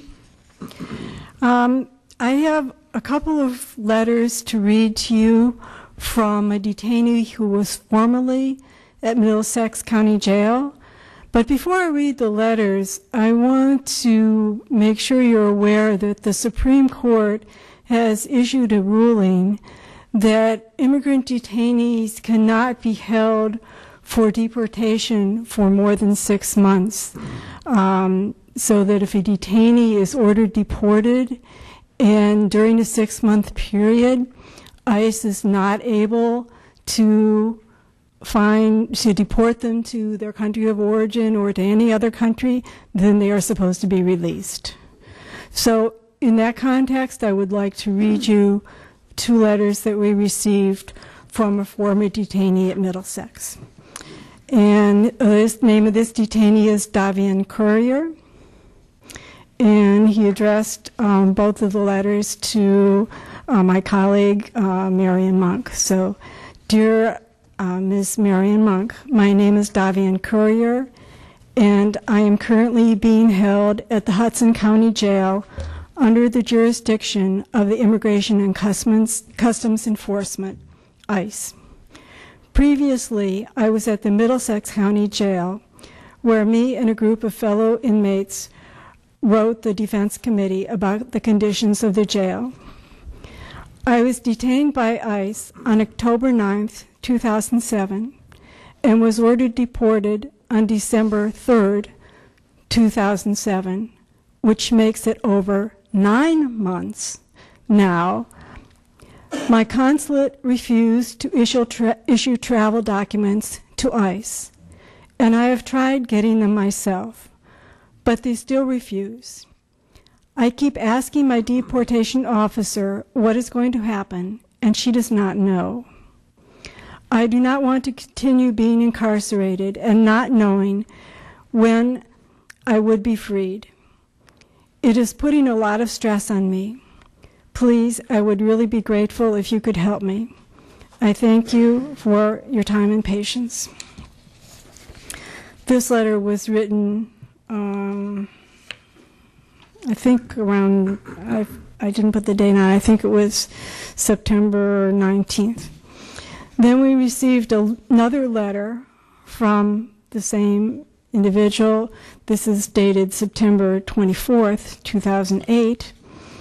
And the first letter, as you heard, was from Hudson County Jail. This letter was received from Perry County Correctional Center in Uniontown, Alabama. It says, Dear Marion Monk, I am writing to inform you that my address has been changed to the address at the top of this letter. I am still in need of the Defense Committee's help if possible. This is the 3rd time I have been transferred from jail to jail by ICE. I am tired of being shackled and chained up like animal. I asked to be deported, and still, after 10 months, I am still incarcerated and been punished for a crime I already did my jail time. I think they are violating my human rights, and all I need is my freedom. I missed my family very much, and now I cannot get in contact with my family. I will truly appreciate your help, and thanks for your time and patience. So it should be obvious that ICE, in cooperation with the county jails, is violating orders of the Supreme Court and, as Davian said, putting a great strain on both himself and his family. And again, we're asking you, as Middlesex County freeholders, to end your cooperation with this system, which is unconstitutional.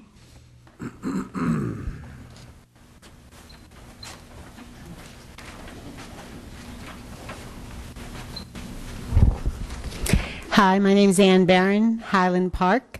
I'm with First Friends of Middlesex County, a new group that just formed. I really want to reach out and thank New Jersey Civil Rights Defense Group for all the work that they are doing, collecting all those letters, because this is the only way we're really hearing what's going on inside the jail. And I'm concerned about the transparency, the openness, and the responsiveness of our elected officials. Now, we have requested in the past to start a visitors program, which we're trying to work on with the jail. And we've had to go back and forth between the warden and ICE and the warden and ICE to try and get something in place. Finally, ICE threw it back at us, and they said, look, everything you need to know is in the ICE detention standards. So I'm going to read from those standards, and then Freeholder Rafano, I really would like you to help us get a visitors program, or at least some touring programs into the jail, because these letters that I'm hearing have me very, very concerned about what's going on inside that jail. And I, as a taxpayer and as a citizen, would like to know what's going on inside my jail. So this is from the semi-annual report on compliance with ICE National Detention Standards, January to June 2007. This is the most recent one that we were given. And it talks about visitation. Facilities holding ICE detainees shall permit authorized persons to visit detainees within security and operational constraints. To maintain detainee morale and family relationship, ICE encourages visits from family and friends. Facilities shall allow detainees to meet privately with current or prospective legal representatives and legal assistants, and also with the consular officials. So maybe that's happening, maybe it's not. I don't know. I haven't really been in part of that. But I want to really stress the next part. This is where I come in, and people of First Friends, and also New Jersey Civil Rights, and all these other organizations that are really trying to get a grasp on what's going on in our jail. To better inform the public about ICE detention operations, facilities shall permit representatives of the news media and non-governmental organizations to have access to non-classified and non-confidential information about their operations, give an appropriate notice to tour the facilities, and with permission from ICE and the detainees, to interview individual detainees. So there it is. Even ICE admits that it is beneficial from the perspective of transparency, openness, and a responsive government that we allowed tours inside the jail. We've had several groups asking for tours. The most recent one has been the Interfaith Coalition. They've not had a response. They would like a response. All we want to do is go in and see what the situation is there. I had asked before if any of the freeholders had visited the jail, and a couple of you did indicate you had visited the jail. I'm still not sure how many of you visited the detention part of the jail. But we would like to visit it. It's our taxpayers' dollars. So, Freeholder Rafano, will you help us facilitate these visitations? You and I, and a number of you have had several meetings. That's about the friend, right. And I'm looking at the warden right there. I remember the discussion that we had. And asking from anyone else. As a matter of fact, one of the ministers that was there that day was in the jail today to see one of his parishioners, and he came in without knowledge of us coming, and he did have a background check done, but I remembered him from the meeting, so we let him in. And I said to him, you know, you guys have never contacted us about trying to arrange these visits that you wanted to do. He goes, you're right, because I'm remiss in that. I wanted to clarify about the two separate things that are, this one... Let me just follow up if I can. It's two different things that we're talking about. That's why I want to clarify. These are specifically about tours of the jail. The visitor center, the warden sent us to ICE. ICE has been sending us from one place to another, as I just mentioned, and then they finally sent us to these standards, so which gives us right back to the warden in the jail, I'm assuming. They're saying, fine, go in and visit. But we discussion was that you wanted access to be able to talk to the inmates or... That has to go through ICE. Right, that has to go through ICE, but... And the director of ICE in Newark has said numerous times that he would meet with these people, and no one has ever came forth to say that they wanted to meet with them. I've called ICE several times, and actually this is what they finally referred me to. And it says here it's through the jail. It doesn't say through ICE. That's not true. Call us, we can arrange that meeting with them. Okay. So I will call the warden. Remember, I gave you the number and the phone number. You did, and what I'm telling you is I went on a nice little round robin of phone calls and got nowhere. But again, I want to reiterate, I'm talking about two different issues. One is the Friends Visitation Program, which we have been in contact with the warden. The other one is just tours. We have a number of organizations like the American Friends Service Committee, the Interfaith Coalition on Immigration Issues. The Interfaith Coalition has actually written a letter and called Freeholder Rufano several times, and they would like to set up an appointment where they could go through and tour the detainee facilities. So they're looking for an answer to that. So I'm speaking on behalf of them today. Okay. We'll look at it. So what do I do next? Do I call you, or you'll call? You can call me. I call you on behalf of the Interfaith Coalition. Okay. Thank you. I have another question about, with respect to sort of like openness of the government. I've been informed by one of my colleagues that the minutes that are taken during these meetings don't include comments by the public. Is that true or not true? It doesn't include the text of the comment, What does it include? the name and address of the people who speak. And do you have the text and comments of the freeholders during the actual meeting itself? Is that included in the minutes? I don't, could you repeat your question? So when the freeholder part, the non-public session, where the freeholders are giving the reports and things like that, is that included in the minutes verbatim, or so?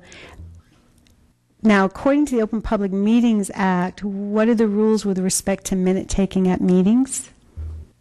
I guess I would direct this to Council Kelso. It's not a requirement that a verbatim record be taken and be characterized as minutes. Minutes simply refer to the process that occurred and a general reference as to who spoke. There's not a requirement that minutes take a verbatim transcript. No, there's no requirements verbatim. That's correct. That's why a tape is done. So, there's a verbatim tape done of the meeting. So are we being taped right now? Yes. All of us are being taped? Yes. Oh, okay. That's what I wanted to know. Thank you.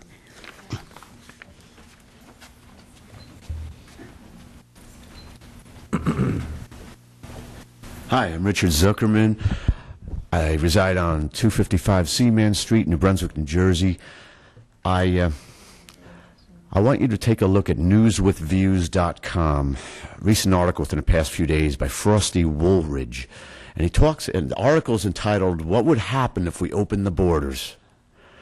It would overwhelm us. And that's what's happening by not enforcing the immigration laws. Now, I do empathize with them about jail conditions. Rutgers University criminal justice professor John J. Gibbs wrote an article called "Symptoms of Psychopathology Among Jail Prisoners." And I have seen a few criminal justice articles saying that visits in jail, having visitors, helps reduce recidivism and lightens the load of imprisonment, at least mentally. So it would be nice if you gave them some visits. But I'm a member of NJ Citizens for ImmigrationControl.com, and a first conviction for illegal border trespassing is up to 6 months in jail. Giuliani was right. It's not a crime insofar as it's not a felony, but we have so many people. I think you don't know what these offenses did for them to be picked up. I was in jail for threatening a judge. I did something wrong. It was wrong. I've done my time. It's been 10 years since my sentence has terminated. I'm able to vote. I'm working on that. I have a petition in federal court for order to querula. Might not win, but I'll try. Now, I was hanging around the law library when I was inside Butner, North Carolina Federal Correctional Institution. Some of these guys didn't tell me the whole story. They only wanted to tell me what they wanted to tell me and part of the story.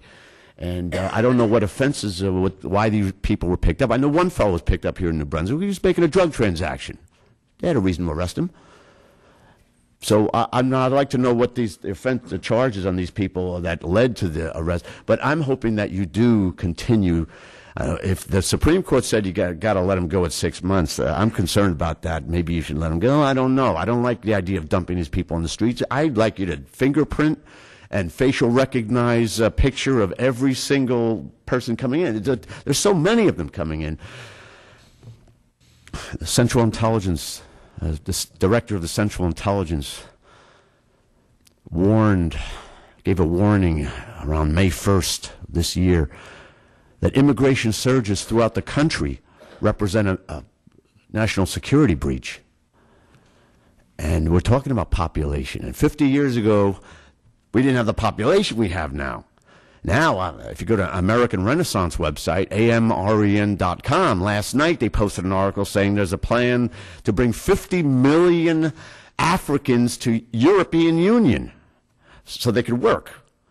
And I'm concerned that they're teaching, imposing Muslim religion upon European Union. And I'm a conspiracy theorist. I do believe President Bush has signed a document, George W. Bush signed a document called Project for a New American Century.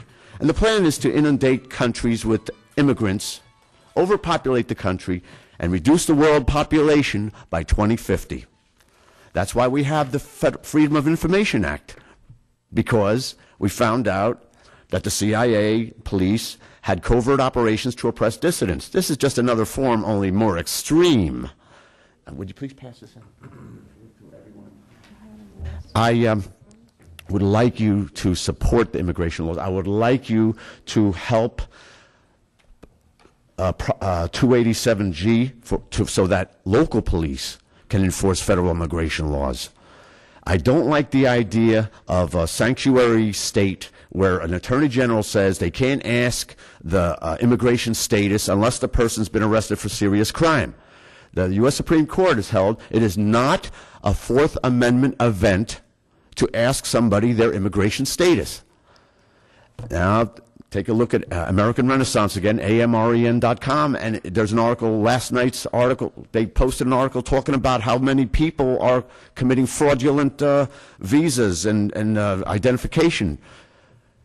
I would like you to support the immigration policy you have now. My concern is the length of it. If it's over 6 months, they might end up going a little wacky in the head. And I know I was in jail, and but some of the conditions when you have 2 and 3 people in a jail cell. I know the U.S. Supreme Court held in Bounds versus Smith, law library, right of a prisoner to access to a law library. They said that fiscal burdens should not justify abridgment of constitutional rights. I don't know. Sometimes we're just overwhelmed, and some of these people come into this country specifically for health care.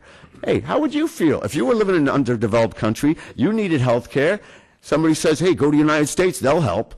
Right. Well, I'll tell you what. Let's go attrition through enforcement. There are bills in the State Assembly. Assemblywoman M. Chose, Chiasano, Rumpf, Dougherty, Mert, Carroll, Vandervalk. They've told me, Evans, they support the state's immigration bills pending. Sweeney, Senator Sweeney, that opened my eyes. He sponsored a bill that would require e-verification of prospective employees. Arizona's Ninth Circuit recently upheld the constitutionality of the state's Arizona new law in Arizona that requires e-verification. And they disagreed with the Lozano decision in the trial court that's now on appeal in the Third Circuit. That's going to be a big deciding factor, whether state, local governments can enact ordinances and state laws restricting licenses. We should be able to license them to say you must You must show us your ID in order to, or at least be a resident, a citizen, in order to be housed, in order to work. I would like to see that. Now, there's an article in today's paper about a RICO prosecution against an apartment complex in Plainfield. I'd like to see that too. I hope they win, because we got to crack down on these people. The Muhlenberg Hospital is having problems because of undocumented patients. They're sucking our health care. They're taking. I'm having trouble finding a room in New Brunswick. I'm having trouble finding a room in Dover, New Jersey. I was in Morris County. I attended when the mayor of Morristown made an open announcement. He wants 287G to train these police officers to enforce the federal immigration laws.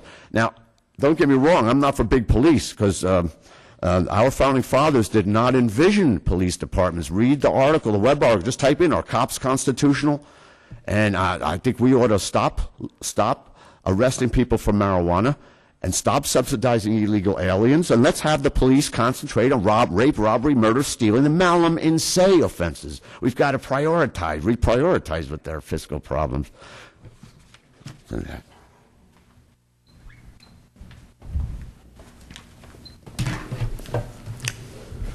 I'm Eric Lerner, and I live in West Orange.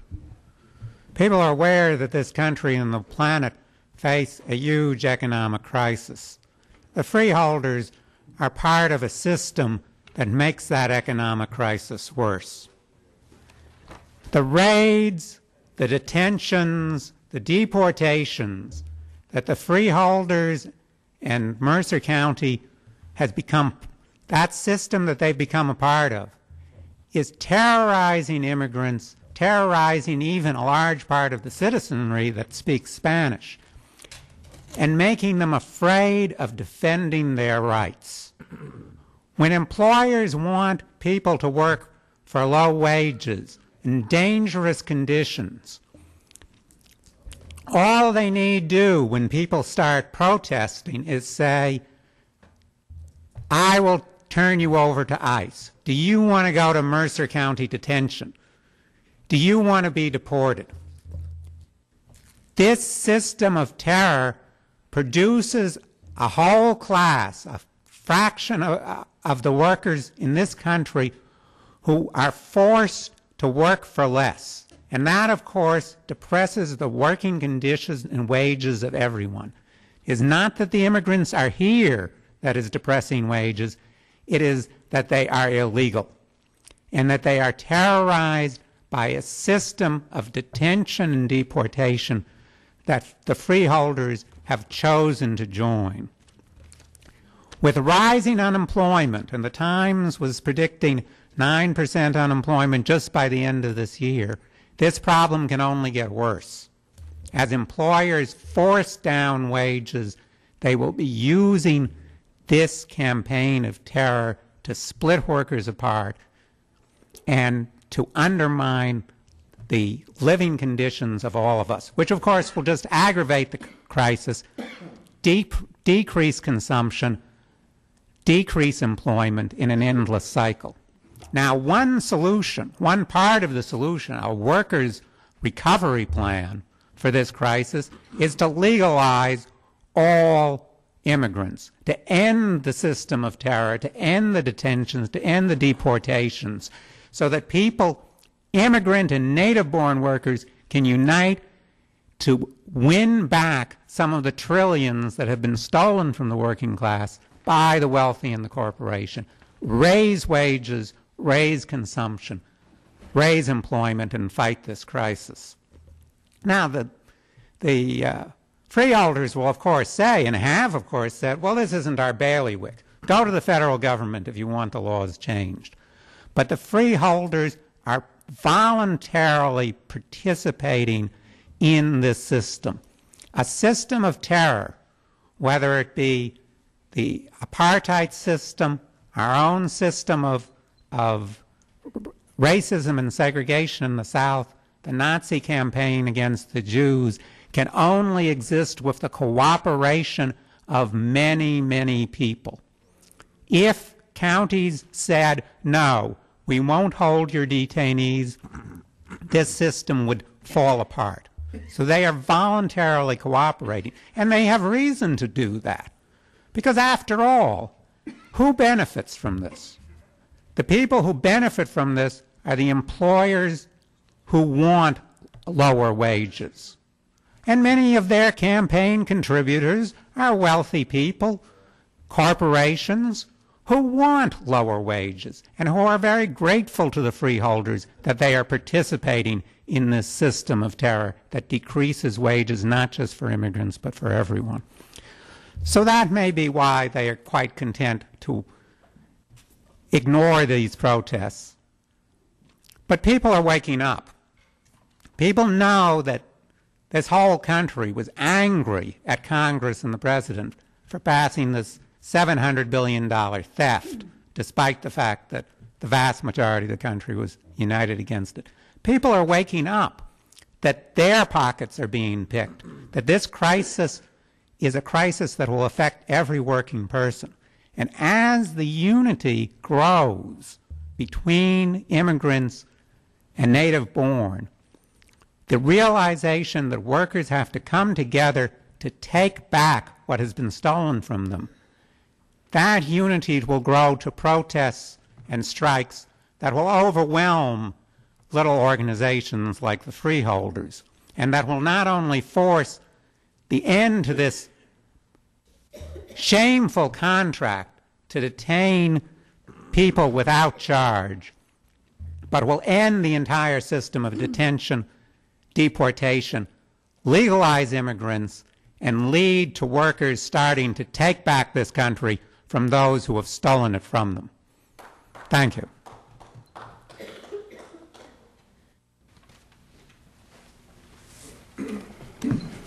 Karina Wilkinson, Highland Park. I'm here again with some questions that I have that keep not being answered between the meetings. My first question, though, tonight is, I wasn't here earlier. I'm not sure why we have 4 uniformed armed sheriffs here. One guy standing right here behind me while I give this testimony. What is that about?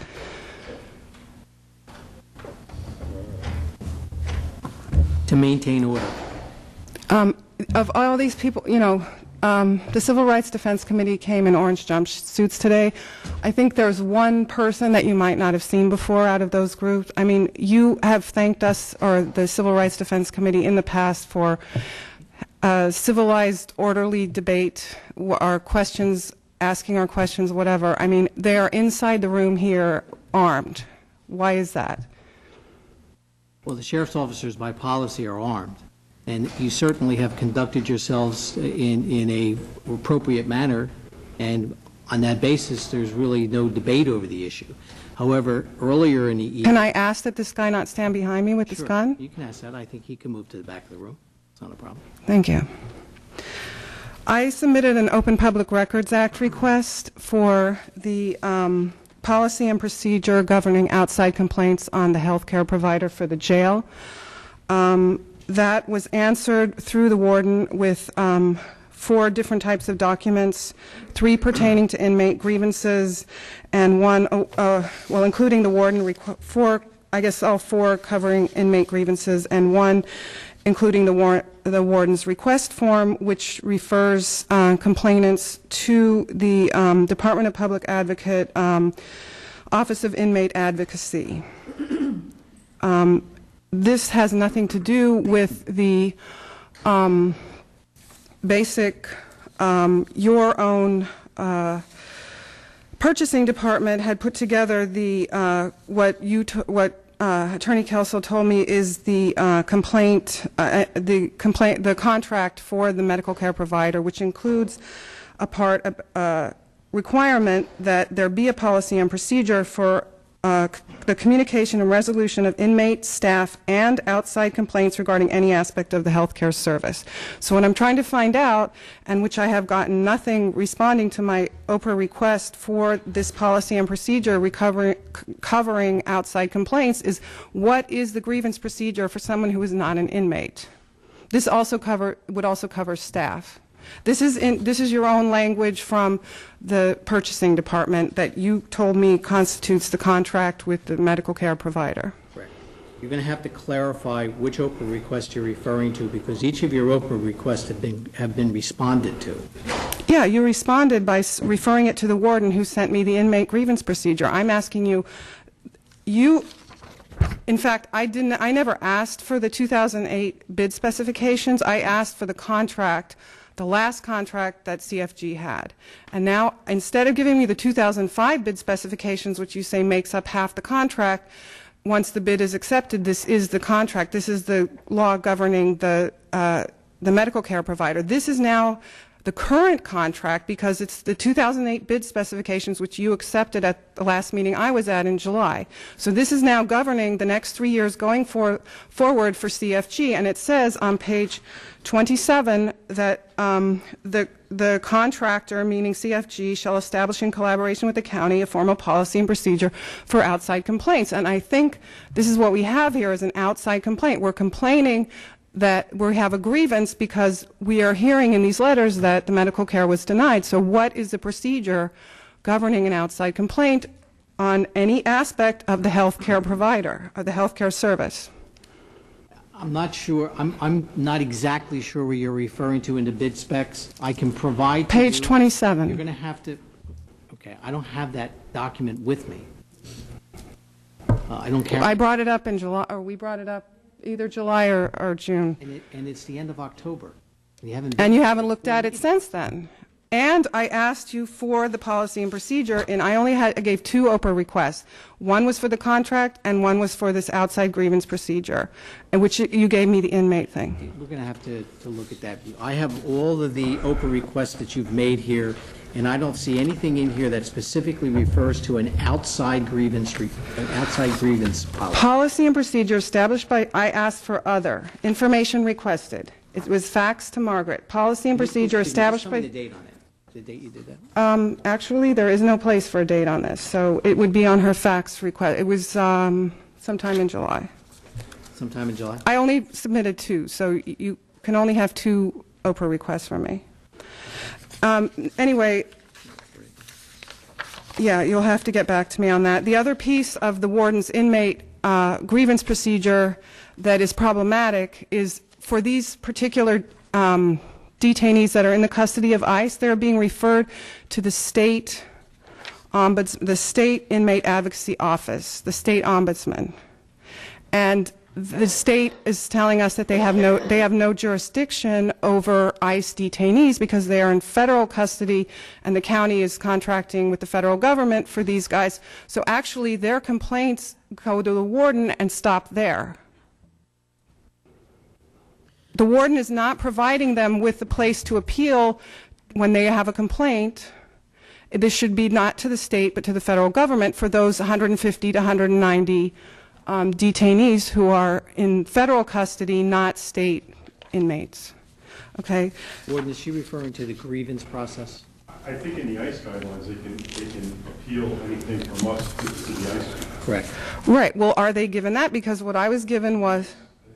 Yeah, they're given there are a number of different handbooks that each inmate receives, and the detainees receive okay. I don't know if I have that actual one here. The detainee handbook. Is that going to send us back to the Newark guy that has been so unhelpful? Well, he would be helpful if someone would call and arrange the meeting that he would be glad to have. I documented every time I called him. She called 3 times. He referred her to an aide. I will make that meeting with him whenever you want. Okay, and all right. I'm still waiting for the outside grievance procedure policy. I understand, and I want to make that specifically. You're still looking for the outside grievance procedure that's referred to in the 2000. Page 27. Mm-hmm. Okay. Yeah, it was quoted at the last meeting.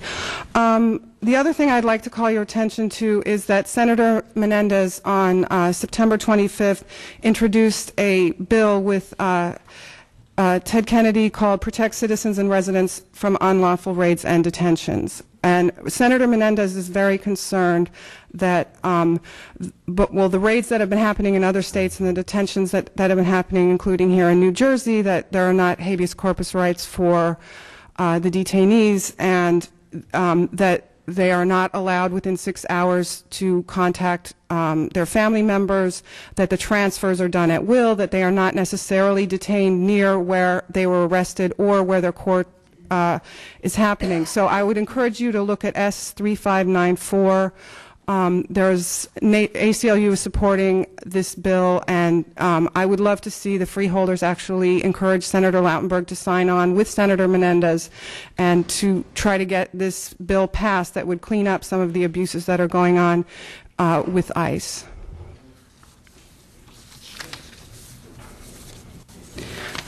But I guess then I'll be hearing back from Council Kelso on the... Could we have a copy of that bill?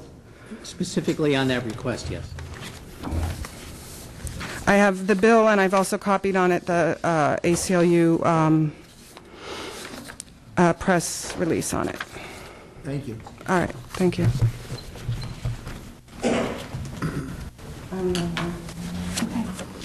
Yes, ma'am.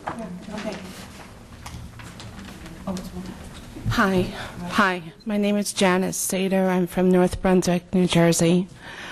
And I'd like to speak to you just as one human being, to what I see as people, human beings also. That personally, I was married to a man who came over here directly from Lebanon. He was at war. Here in this country, we're at a moral war, I think, a lot. And he came over here with $10 in pocket, a gold chain from his mother, and what he calls a vision, he won't call a dream, okay? And this was the story I remember when I met my great-grandparents as immigrants coming to the United States, and hearing for the first time what America was about. And I think of now, and I think of then, and I know that when I remember when Bob Dole stood up and talked about that everyone's allowed that opportunity, you know, to have a dream and to come over here as an immigrant and fulfill their dream, you know, that this was something that was, you know, part of us, part of our Constitution. And I just think that now we have one thing that we once believed in, and even though for whatever these reasons are why this one is in here and this one's not, they came over here just like any of us. You know, our ancestors, our grandparents, our great-grandparents who came over looking for a better life. You know, I've been a troublemaker my whole life. I don't deserve the chance to better myself. I don't. I've been really bad since I was born, you know, but America gives me this opportunity over and over again. Do I deserve it? Probably not. Probably not. But I hope I can. I hope I can bring something to what this country has done for me.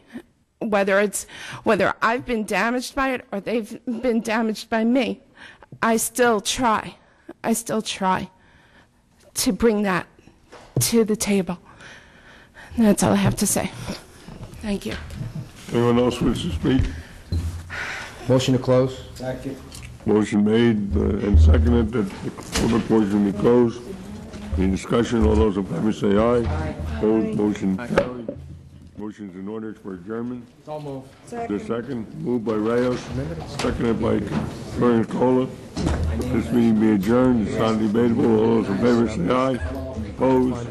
Motion carried. This meeting is adjourned at 9:08 p.m.